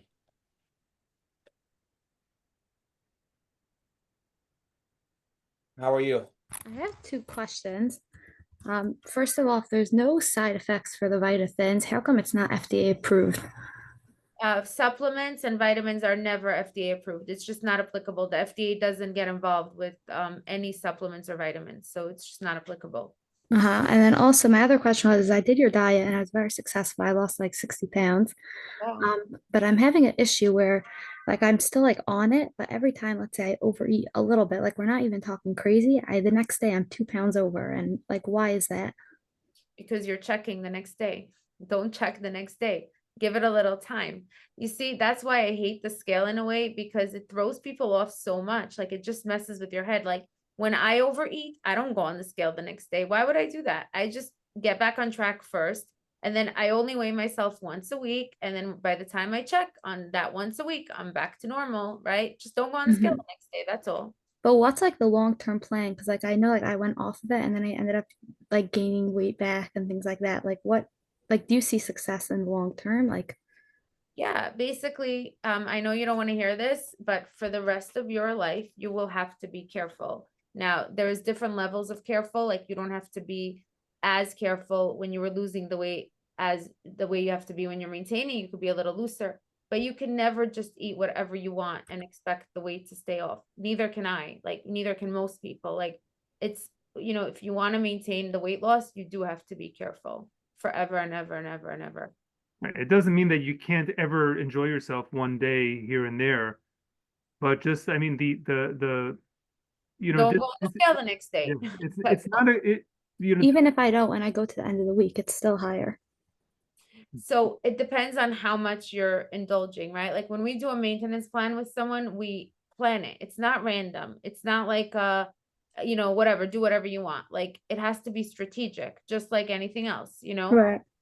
But of course, that's the way it goes. If you're not careful, 1,000%, like nobody could just do whatever they want and just keep the weight off just because they lost it, It's not a cure. It's a a good analogy here is like, if somebody is having financial difficulty and they've racked up a lot of credit card debt and they've gone onto this program and they've learned how to curtail their spending, but still be able to, have the budget for the things that they really want or that they really need. But, over time, by being conscious of your spending, you're able to get it to the point where you now are debt free. But that person, they can't just go back to like, okay, now I can spend money like and not even, think about what I'm spending on. It's but they'll be in debt again. Right. 1,000%. Yeah, money is always a good analogy for dieting because it's very comparable. But is there a way to like make sure that your metabolism doesn't get messed up? Like I feel like people who are on diets like have a very hard time.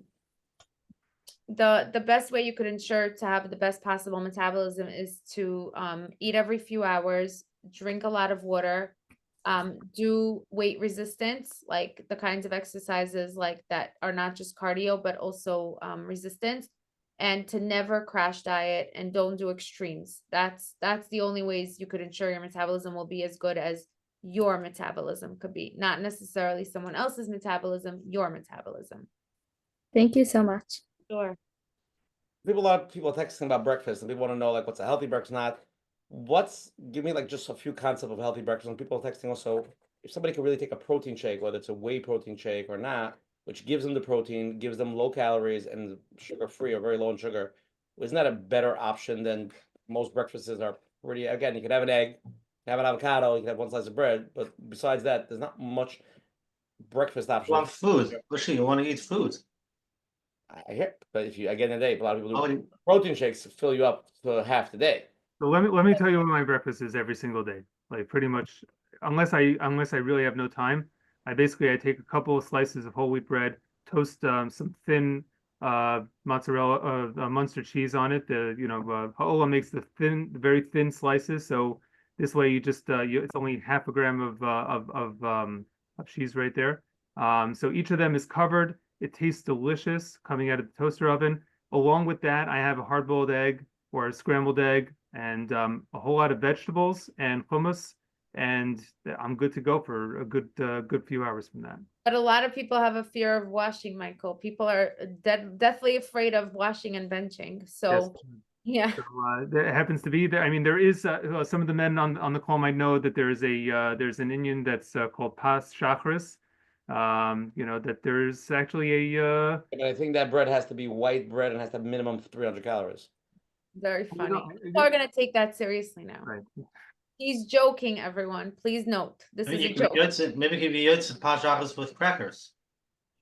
Maybe, but it's not my choice. I this is what I like to choose. And also, if you think about it, I mean, listen, when we're eating, and I want to dispel a big notion that a lot of people have. They think that the less you eat, the more weight you'll lose, and it's really not about eating less, eating more. You know, because there's so many different factors that go into how our metabolism works.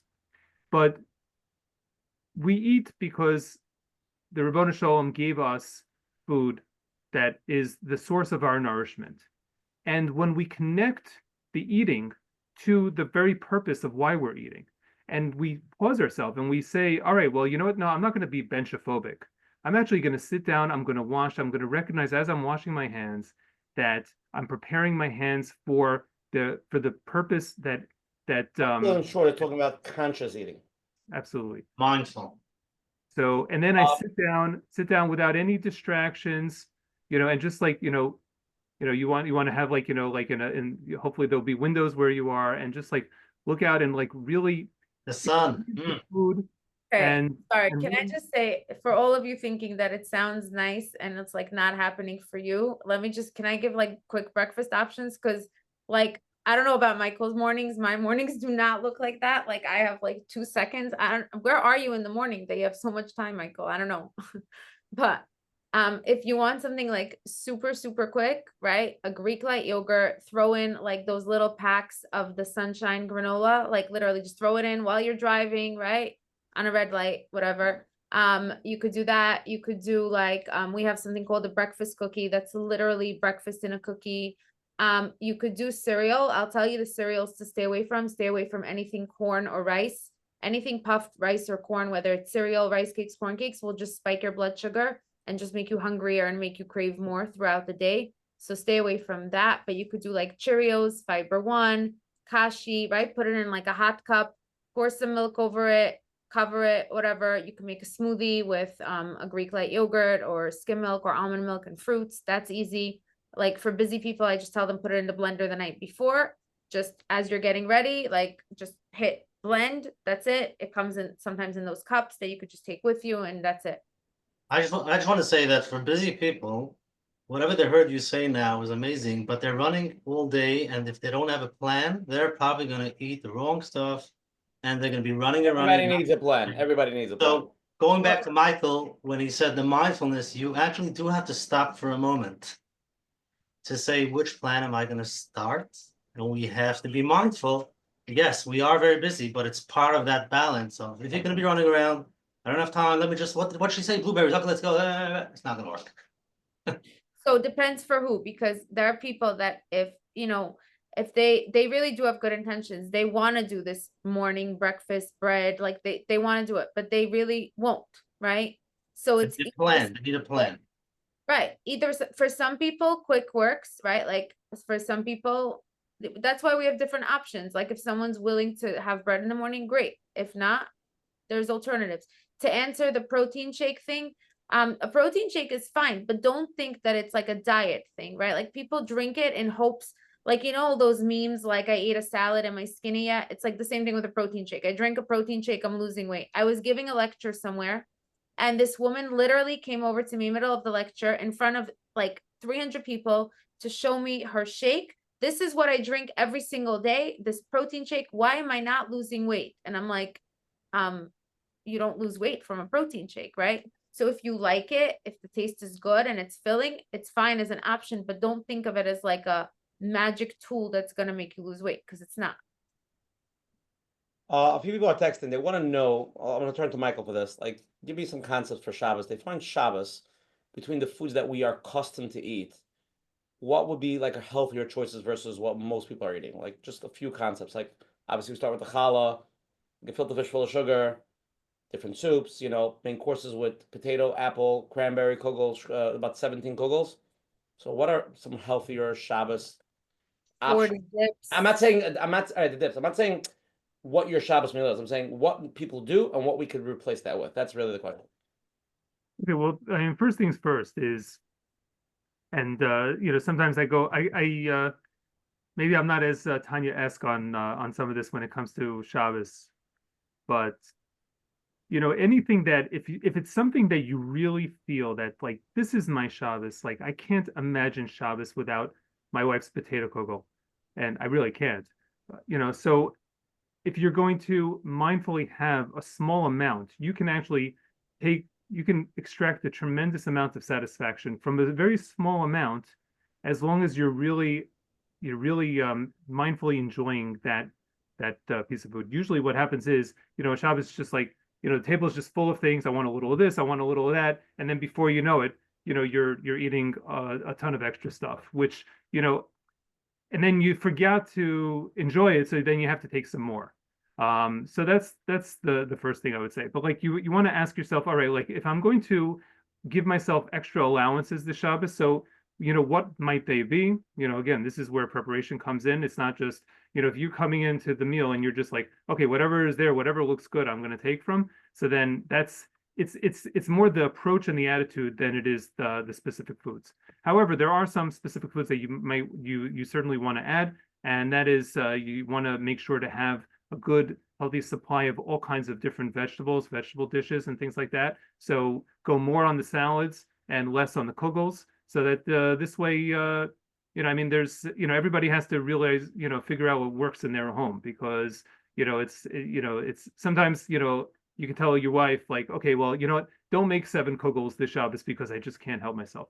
But another thing that a person could do, also just in terms of fish, certainly natural fishes like a salmon would be a whole lot better than something like gefilte fish, where it's basically adulterated, chopped, processed fish. So if it's not something that you really, really enjoy, it's just something that you eat for convenience, those are the things that maybe you want to ask yourself, do I really need this as part of my Shabbos food plan, or can I do without it? So these are some of the things that you could do. Certainly, things that are not, you want to stay away from things which are fried. You want to have things that are more naturally cooked, baked, air fried. These are, but don't allow yourself, if a person's going to feel like, okay, Shabbos, I have to restrict myself just like every other day, then, for some people, it may not be sustainable. Tanya, any Shabbos tips, concepts? So, Michael had a very good analogy before with money, right? Like if someone was coached on money and saving money and not getting into debt, and then the coach says to them, okay, the things that mean a lot to you, you could still spend on, right?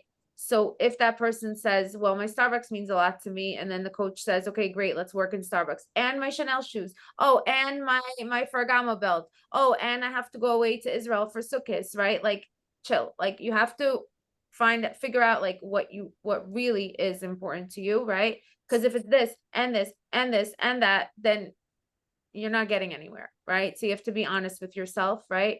And also, like, just perspective wise, Shabbos comes every single week, and it's really pretty much the same foods every single week. So I tell people, like, don't have FOMO, fear of missing out.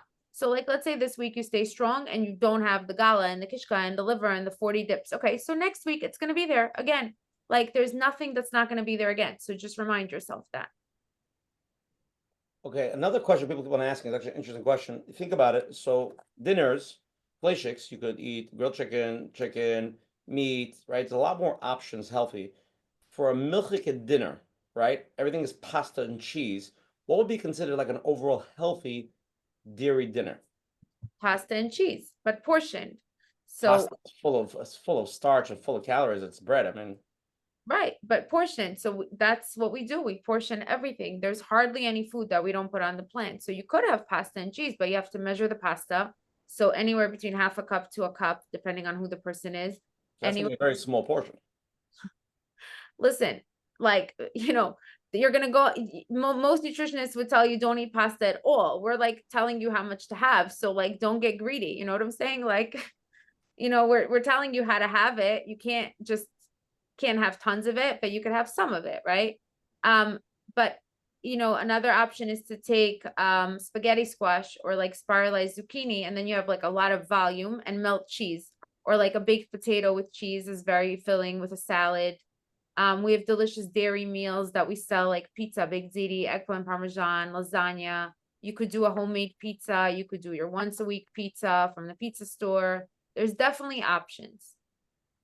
I mean, if you think about it, like, when if you're thinking that your dinner is pasta, so then yeah, I remember when I was in yeshiva and like, okay, so you fill your plate with all the pasta that you can because you want to make sure you don't want to go home hungry. So then but you're still hungry, so you go ahead and you take more. If you think about your meal, if the bedrock of your meal is the protein, and the pasta is just the starch that's on the side. So then, like as Tanya mentioned, especially if you spruce it up by adding more texture to it, adding more vegetables and things that will give it more volume. So then, really, you're focusing on the protein. The protein could be fish. It could be something made of more of a legume kind of like a bean burger or something along those lines. Or cheese, veggie burger, beans. So therefore so then the pasta or the rice ends up just basically being, you're not fixing the meal based on that, and therefore it is taking the appropriate role on your total plate that it really should be taking. I also want to say, like, I'm sure people have found themselves in these situations where you're like, I'm not eating pasta, and you sit there with like your salad and your fish, and you're like resenting everything, and then you end up like you ate your salad and your fish, and then you also ate the pasta, right? Same way like people are like, I'm not touching challah, they eat matzah, and then they still end up eating the challah. If you know yourself and that's going to be you may as well just take some of what you really want versus you're going to end up eating both. What with after supper? People had a very good supper and it's amazing. They want to try not to eat, but they are so hungry. Well, 10 o'clock at night, they feel like the chips and the little sweet, the little licorice. Something comes up. They just need to eat. Right. They're gummy bears and sour sticks, pretzels, right? Gushers, right? Whatever. I've had some 10, 11 o'clock at night Carbitex, like literally I just got the whole cabinet. All the Oreos, like was all over my face. It was terrible. They get nashi. Nashis, yeah. Nashi, yeah, they get the munchies and they get nashi, right? Yeah. Munchies without marijuana, just munchies. The Blazer a few weeks ago mentioned sit down, take a cup of water, and figure out what's bothering you. But that's a lot of work. We just want to eat. Right. So what could I eat? That's where commitment comes back in. You have to ask yourself, like, how committed am I to being the best person that I can be? But that being said, I mean, fruit can be, especially if you have less fruit during the day, then you can save your fruit for the evening, and that can satisfy your sweet tooth while also giving you a little bit of that breath of life. And because fruit actually digests much quicker than the carbs, this way you're not setting yourself up for a really long night of discomfort and food just sitting around. Okay, so first of all, if you have any control over what comes into your house, right? So if your kids are little, you have much more control than you think, right? Because you're like choosing what to bring into the house.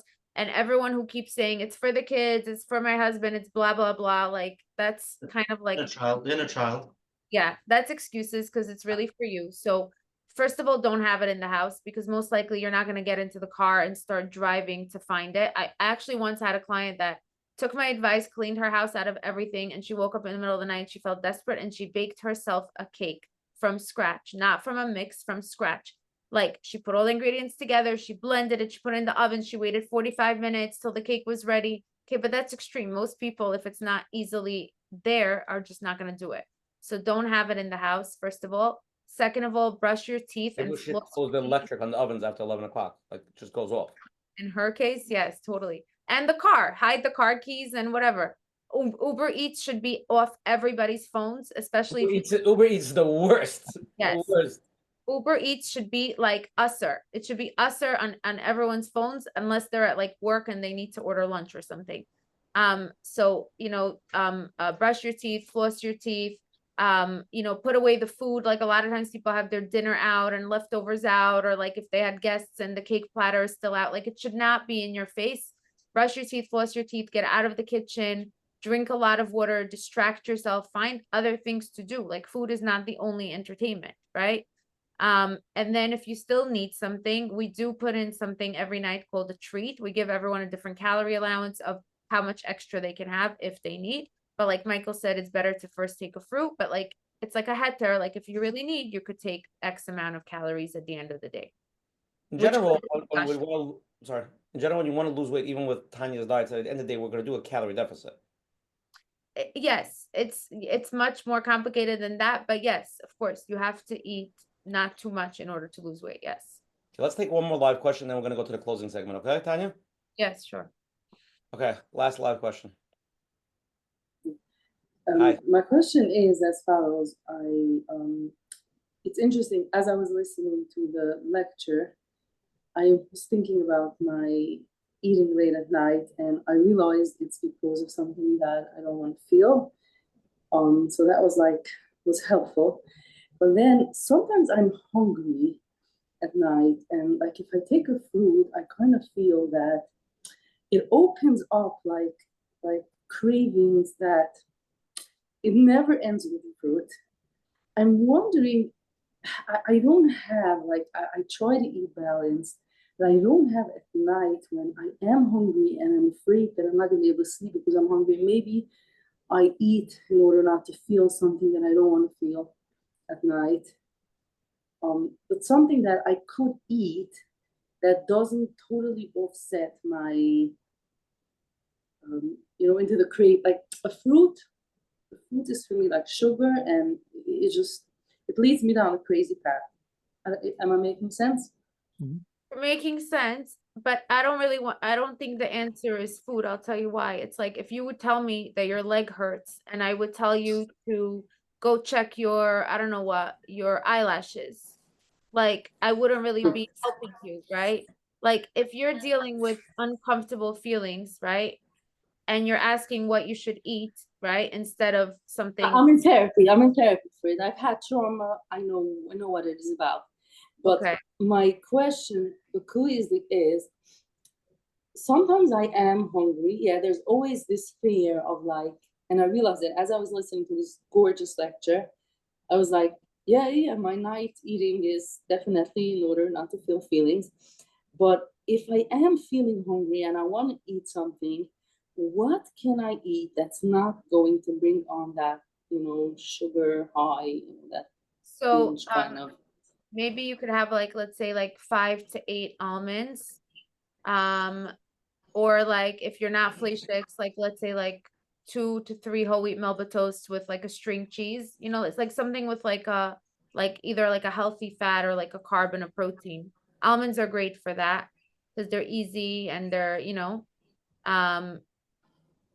that You would see, I realized that it needs to be like something like a whole, like a fat, a carb, like a protein. I realize it myself. I've been trying to understand, what I'm doing for a long time. That's great. That's great that you realize that. So it's no shortcuts. And why can some people have a fruit and that's good for them, and for me it doesn't work? What kind of fruit are you having? I take an apple. Yeah, an apple should be good. Like it's not even like a sugary fruit. Maybe psychologically, like once you have something, you feel like, oh, I might as well keep going. Because I don't think it's physiological. An apple does not cause cravings. You don't think it's physiological? Maybe it's You psychological. don't think it's What is that? I hear. No, You I don't don't think it's physiological? No, because an apple would not cause cravings. Like if you would say dry fruit or a piece of cake or even rice cakes, like I said earlier, but an apple doesn't cause cravings. I think some people do this. They tell themselves like, okay, I had a fruit, so that's it. I'm off track. I might as well have a bunch of other things. So it might be like just like psychological. I think maybe psychological in terms of thinking I didn't have a complete like balanced snack, something like that. Maybe it's Right. that. Right. Right, and that's why, like, one of the things that we really encourage people to do is not to try to take shortcuts. During the course of the day, you want to make sure that you're properly nourishing yourself. And one of the things that you might want to try to do is if you can't eat your meal later, but just make sure that your nighttime meal is robust enough that it will that you really shouldn't be hungry. and Right. then therefore recognize that the feeling, the sensation that you're feeling is not really hunger. I mean, based on what you're saying, it's that it's not really, it's not that you're hungry, it's that it's coming from a sensation of a feeling. So I have to listen to this whole lecture to get it, like to remind myself it's not the food that I'm looking for. right. So therefore to try to deal with that feeling by eating food is not really, it's not the effective approach anyway. So we just sometimes we just have to ride it out a little bit and just say, all right, you know what? Let me give myself another 10 minutes, especially as you get closer to bedtime. It'll be easier to just say, all right, that's it. I'm close enough. Let me just sleep this one out, and tomorrow's a new day. I just want to say one more thing that my client actually told me. I think she learned this in therapy, even as a technique. It's easier said than done. I'm not saying it's easy, but she said that like sometimes it's okay to like marinate in your discomfort. Like I'm uncomfortable. I'm gonna marinate in my discomfort. Like it's okay to be uncomfortable, right? Like we're so quick to like, especially in this generation, like something's broken, fix it. Like I'm not comfortable, fix it. Like I'm feeling whatever feelings, eat, right? Like sometimes it's okay to just kind of like sit in your discomfort a little bit, I don't always realize though that it's not the food that. Right. Well, you sound very self-aware, so you're already 10 steps ahead of a lot of people. This was so helpful. I can't thank you enough. Sure. I'm glad it was helpful to you. Okay, let's go to the closing segment of tonight's program. So first of all, thank Tanya Rosen and Michael Szpilzinger for coming on tonight, giving tremendous chizuk. And really, this is a very powerful topic. Now that we got into it, it's very important. I'm happy you came, and hopefully we'll have a lot more programs on health and exercise, just keeping ourselves, it's such an important part of our lives, mentally and physically, for everything. Like it's, we got to really keep on going. And again, if anybody's here the first time, every Sunday night at 9 p.m. on the Zoom ID, we have different topics, different shiurim. Next week, January 19th, we'll be having top-notch therapist, ID from Cherry Hill, Dr. David Levy, and the topic is called, he's actually a child psychologist. It's called the Nurtured Heart Approach, which is a very famous method, the Nurtured Heart. I actually learned about it recently. We all strive to give our kids a stable, safe, and secure home, but yet often we miss the key to the true success of being healthy adults. So please join us next week. It's going to be a very powerful program. It's a different technique in parenting, and a lot of people that do it. I've seen some people that use it. It's really phenomenal. So please join us. Everything is recorded tonight at channel.menachemberfeld.com. If anybody has any questions, you can please email coachmenachem@gmail.com. Tonight's share is share 216, Allah Manya. And it's going to be on the phone line 732-905-9011, 732-305-9011.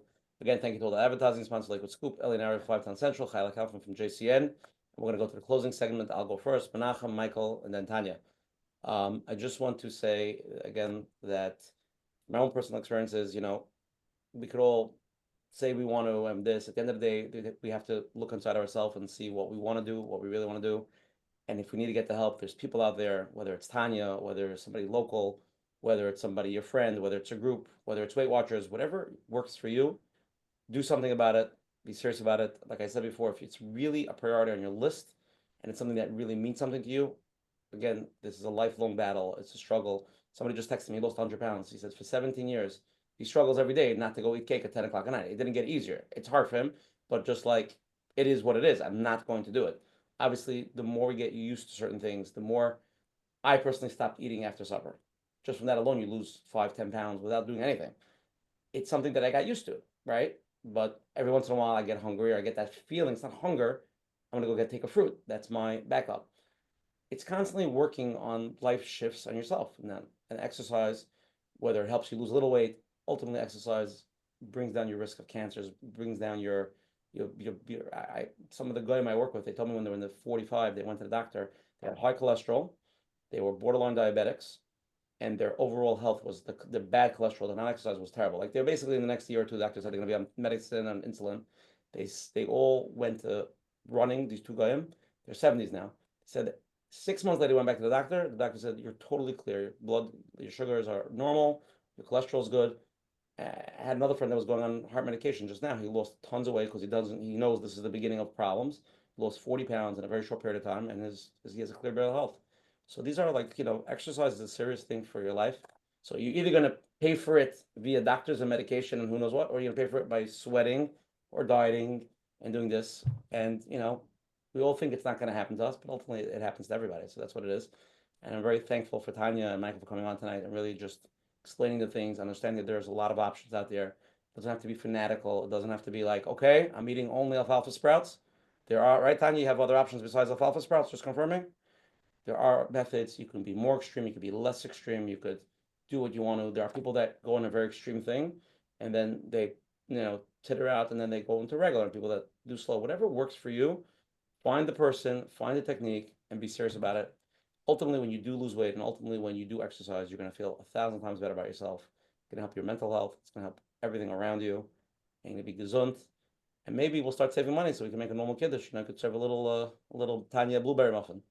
But again, that's my Agdama. I'm very into this. I think it's a very important part of our lives. And I feel like myself, many years I didn't feel I could do it. I didn't feel like it's attainable or, oh, it's not gonna happen to me. I'm naturally a skinny person. But ultimately, you gotta wake up and smell the coffee. Coach Menachem. Okay, thank you both of you. It's an amazing program, and I just want to mention, like we discussed, we live in a fast-paced world, and no one has time to plan. No one has time to be mindful. And it all boils down to stop for a moment, become aware of where you are, what do you want. If you can be mindful for a few minutes and come up with a plan, then you'll be able to continue running. But if you're not going to stop and be able to see and where am I, then you're not going to know what's going to happen. And before you know it, all of this, turns around and it gets harder. So like we heard, it's mindset, relationship with food, and it's not just for a year or two. It's who we are. There's always food around. We always have to understand what works for me, what doesn't, and find that those food that work, enjoy it, like we heard from Michael. And if you have to run, know what you're doing. If you have your plan, stick to it. And again, it is a struggle for many. I'm not going to take away that part, and I know that it is a struggle.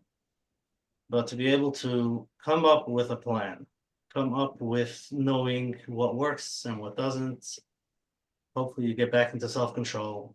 And I guess there are people who are scared of self-control, so they go to 12 steps program. But again, if it works, it works. But this is what it boils down to. So thank you very much. And I want to wish everyone on the journey. And it's not a journey that we have to get somewhere. It's a daily thing, daily mindset.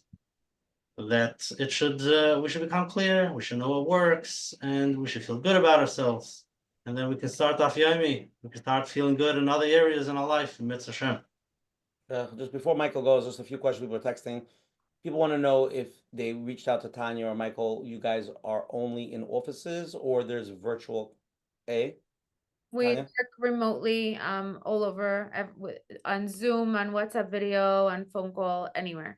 And people want to know where your products are available, your things that we spoke about. All kosher supermarkets, online nutritionbytanya.com/shop, and any of our locations. Can everything we discussed tonight, whether it's the food or the classes or whatever you do, everything is on Nutrition by Tanya? If somebody wants to reach out, consult, everything is there. Yeah, can I give the phone number? You can give the phone number. We're going to send out an email. If you want to give a phone number, what's the phone number?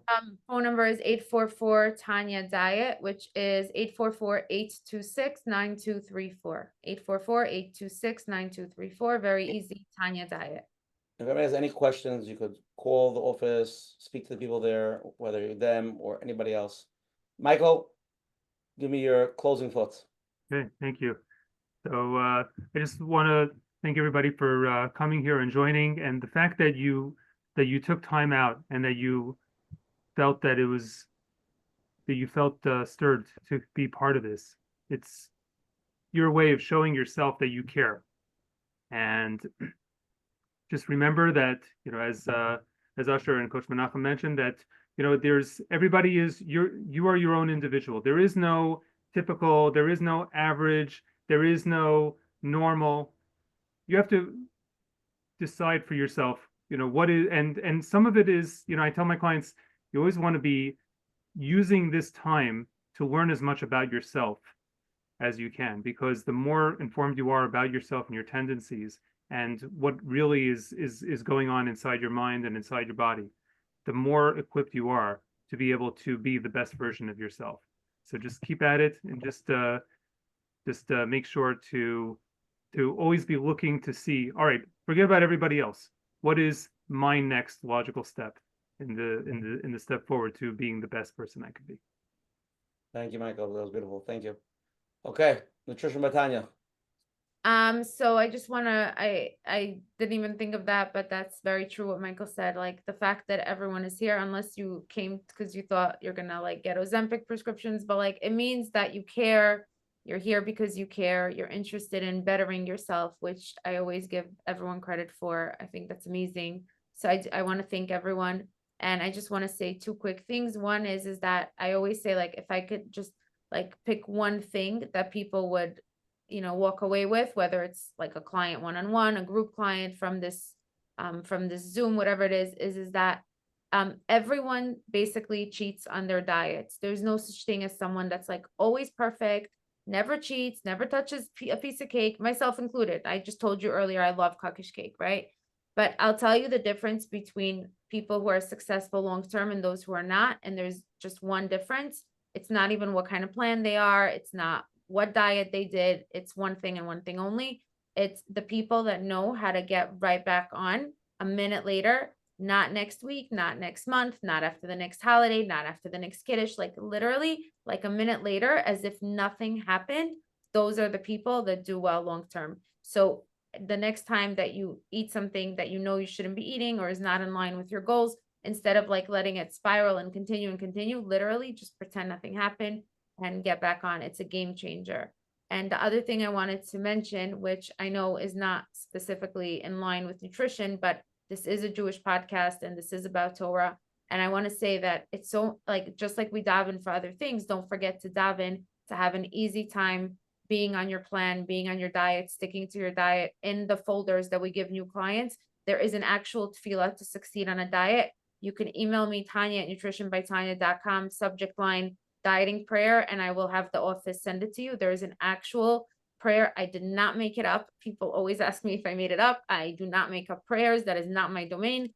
It's a rabbi in Israel, verified. My husband checked it out. It's a real thing. So don't forget to daven, whether in your own words or you could say this prayer. And I want to wish everyone good luck in their journeys, wherever you are with it. Good luck. And thank you so much for the opportunity of being here. Thank you, Tanya. Thank you, Michael. Again, thank you everybody for joining us tonight. Just that you came and spent over 2 hours with us shows a lot about you, and hopefully you should have a lot of success whichever route you take. Menachem will see everybody January 19th at 9 p.m. with Dr. David Levy, Nurtured Heart. Good night, and thank you all. Good night.